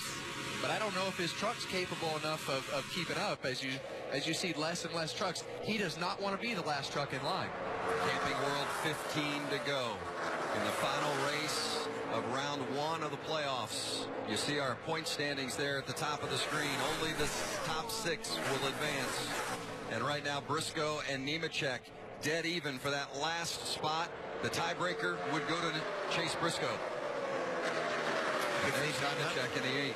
He goes to the top side, taking them 3 wide. I think he understands he doesn't want to be the guy at the end of the line, so he's trying everything he can to progress up, but it's just not working. A lot of damage, obviously, to the 8. Yeah, and right now he's in a bad spot right there. And I know the 15 and 10 trucks are not the fastest trucks in the field, but all those trucks being single file and him being on the outside isn't going to allow him to gain many spots. The 15 is DJ Kennington, the 10 Jennifer Jo Cobb. Well, and right now he's the last truck on the lead lap, so he's in a bad spot right here. And you can see that's reflected with our point standings. Chase Briscoe is now the owner of the final transfer spot into round 2 of the playoffs. You know, if you'd have told Chase Briscoe at the beginning of the race today that you're going to finish 9 laps down, but you're still going to make the playoffs and the advancement into round 2, not sure he would have believed you, but that's the way it has shook out so far here today. How about that 4 of Christopher Bell, Hermie? Interesting chatter on the radio, Vince. You see difference of manufacturers running up front. You see a Toyota leading, a couple Chevys second and third, and Christopher Bell and a Toyota running 4th. He just asked his crew chief, Rudy Fugel, when he gets down to it, if the Chevys break out, do I go with the Chevys, or because we have a Toyota out front, do I need to stay here? And Rudy said, we have to go with who gives us the best shot to win. Yeah, Hermie, You sort of hang with your buddies and the teammates and the manufacturer that you're partnered with until the end. And then you've got to go out there and win the race for your team, for your sponsors, whatever it takes to get to victory lane. That's what these drivers will do at the end. Yeah, and a lot of that is just situational, you know, as to where you go and what you do, as to who breaks out on the outside first or who stays with, you know, down on the inside and you have a run. You know, all that is situational at the end, and you have to do what's best for your specific truck and your specific team at that point. If they do break out, what gives you an indication of the way your vehicle is handling, whether you're better off going so that you pull up right in front of them when they have the most momentum, so that you become the first guy in that line and not give really anybody else the opportunity, so that you have a chance to win the race. You know, and Chase Briscoe, he's just hoping there's not another accident. He doesn't need any trucks to crash with them 10 to go so that he doesn't get around them and John Hunter does. So that's the game that Briscoe's playing right now. He wants everybody to be calm, run this thing to the checkered, and he thinks he will progress through the playoffs. John Hunter Nemechek needs some spots, however he can get them. Well, that's Crafton going past Nemechek. Nemechek on the outside of Crafton. There you see Crafton the 88, Nemechek is the 8, and just ahead of them is that 29 of Briscoe. So the 29 of Briscoe and the 8 of Nemechek, they are right on the cut line right now in regards to who's going to make the next round of the playoffs. And really in two different scenarios, because of the fact that John Hunter can make up points if he passes some lead lap trucks. Chase Briscoe is multiple laps down, and he's just kind of riding there, trying not to give up any more laps so that he loses any more spots. He's about to be locked in right where he's running, and John Hunter Nemechek has a tremendous amount of upside potential if things start to get crazy up front, which I think they are. Battling for the lead, it's Johnny Sauter pulling up alongside of Infinger. Infinger getting the push from Christopher Bell, just what Bell was talking about with his crew chief, Rudy Fugle.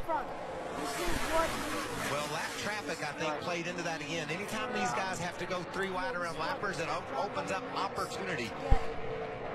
Well, and then you saw the 24 try to stick with his teammate of Johnny Sauter, which shows you his commitment to Johnny Sauter. And then he kind of just mistimed it there and kind of clipped the back of Johnny and got him a little bit looser than Johnny probably was expecting. Look at that mess. Sauter right back around the 75 of Parker Kligerman. Sauter going to try to get back up there and have a shot as we're inside of 10 laps to go. This is going to get intense. I mean, it already is. This is going to get crazier. And what this did, Michael, with all those guys getting side by side, it pulled that group with John Hunter and those guys right back up into the pack.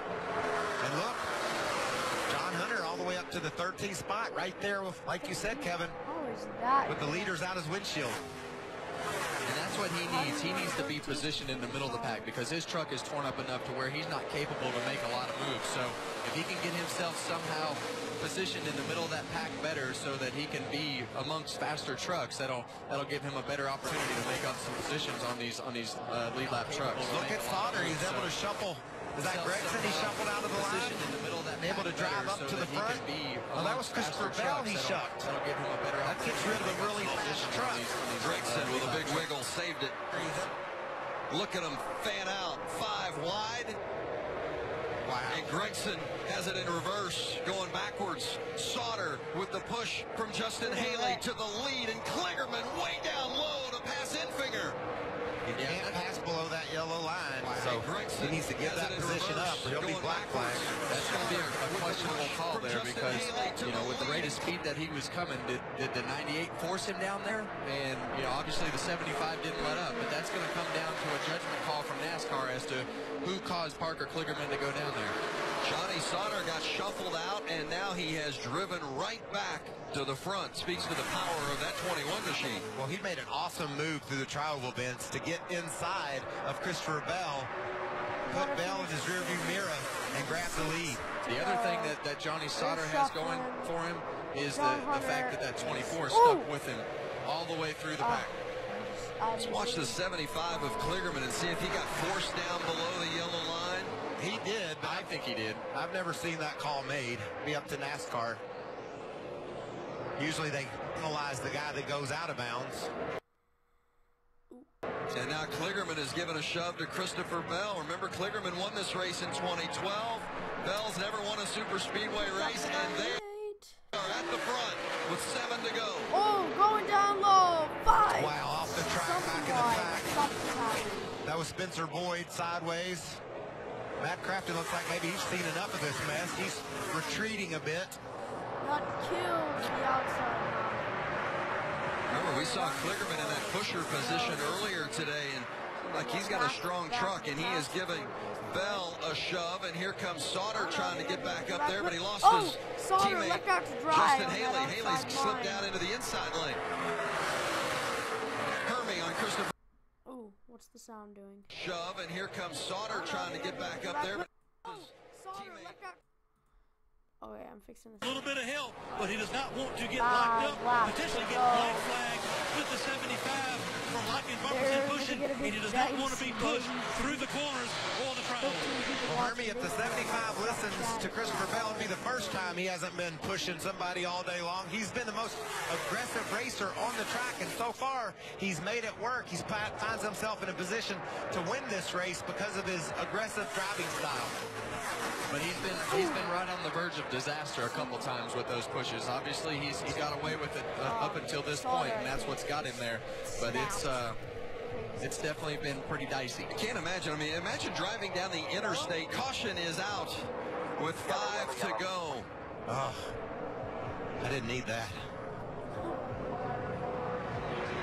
Austin Wayne Self has spun and then recovered it just in time to get it on pit road. Flat right rear there, you can see the tires gone on the right rear of the 45.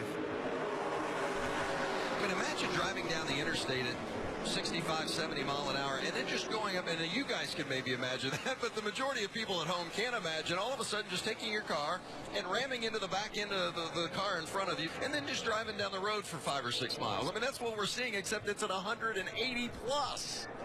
Yeah, and you have to make corners. Yeah, that's the tricky part. The tricky part is making it through the corners. So, you know, it's like you heard Christopher Bell talk right there. Going through the triathlon, going through the corners is a whole different ball game than being pushed going down the straightaways. So it's an art. It really is. It's an art, and these guys are doing it very aggressively. There's the spin. It's an art, and some of these guys aren't artists. I mean, you can tell by the way they push. They just don't have the experience or the knowledge to know when and when not to. And they get a big run. They see the progress they're making. They're like, if a little bit's good, a lot's going to be better. And you usually see a contact and an accident because of it. Well, we've got the final laps to go here at Talledega. Certainly going to be exciting. Baseball follows us right here on Fox. Let's check in with Kevin Burkhardt and the guys in L.A. Well, here we are getting set for a little game 2 of the ALCS with Frank Thomas, Keith Hernandez, Big Papi, Alex Rodriguez, and I'm Kevin Burkhardt. That's right, pregame coming your way. Can the Yankees get back in it? Alex is hoping so. We will find.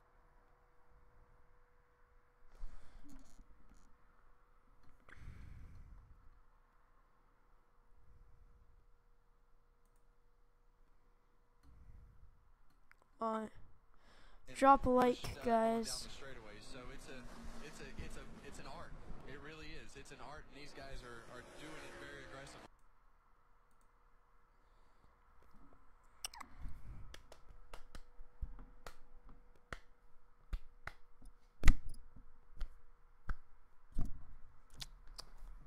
Definitely not artists.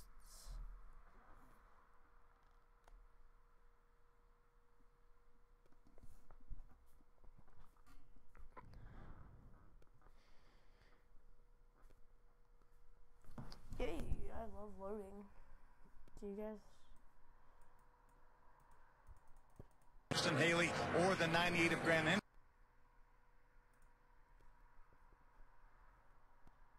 Finger for his pusher. I think I like the bottom, and hopefully you get a good pusher down there. I think that's the best case scenario. How about the 4 of Christopher Bell on the radio communication?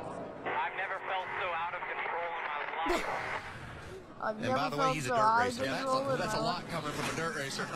I've seen him what I thought was way out of control before.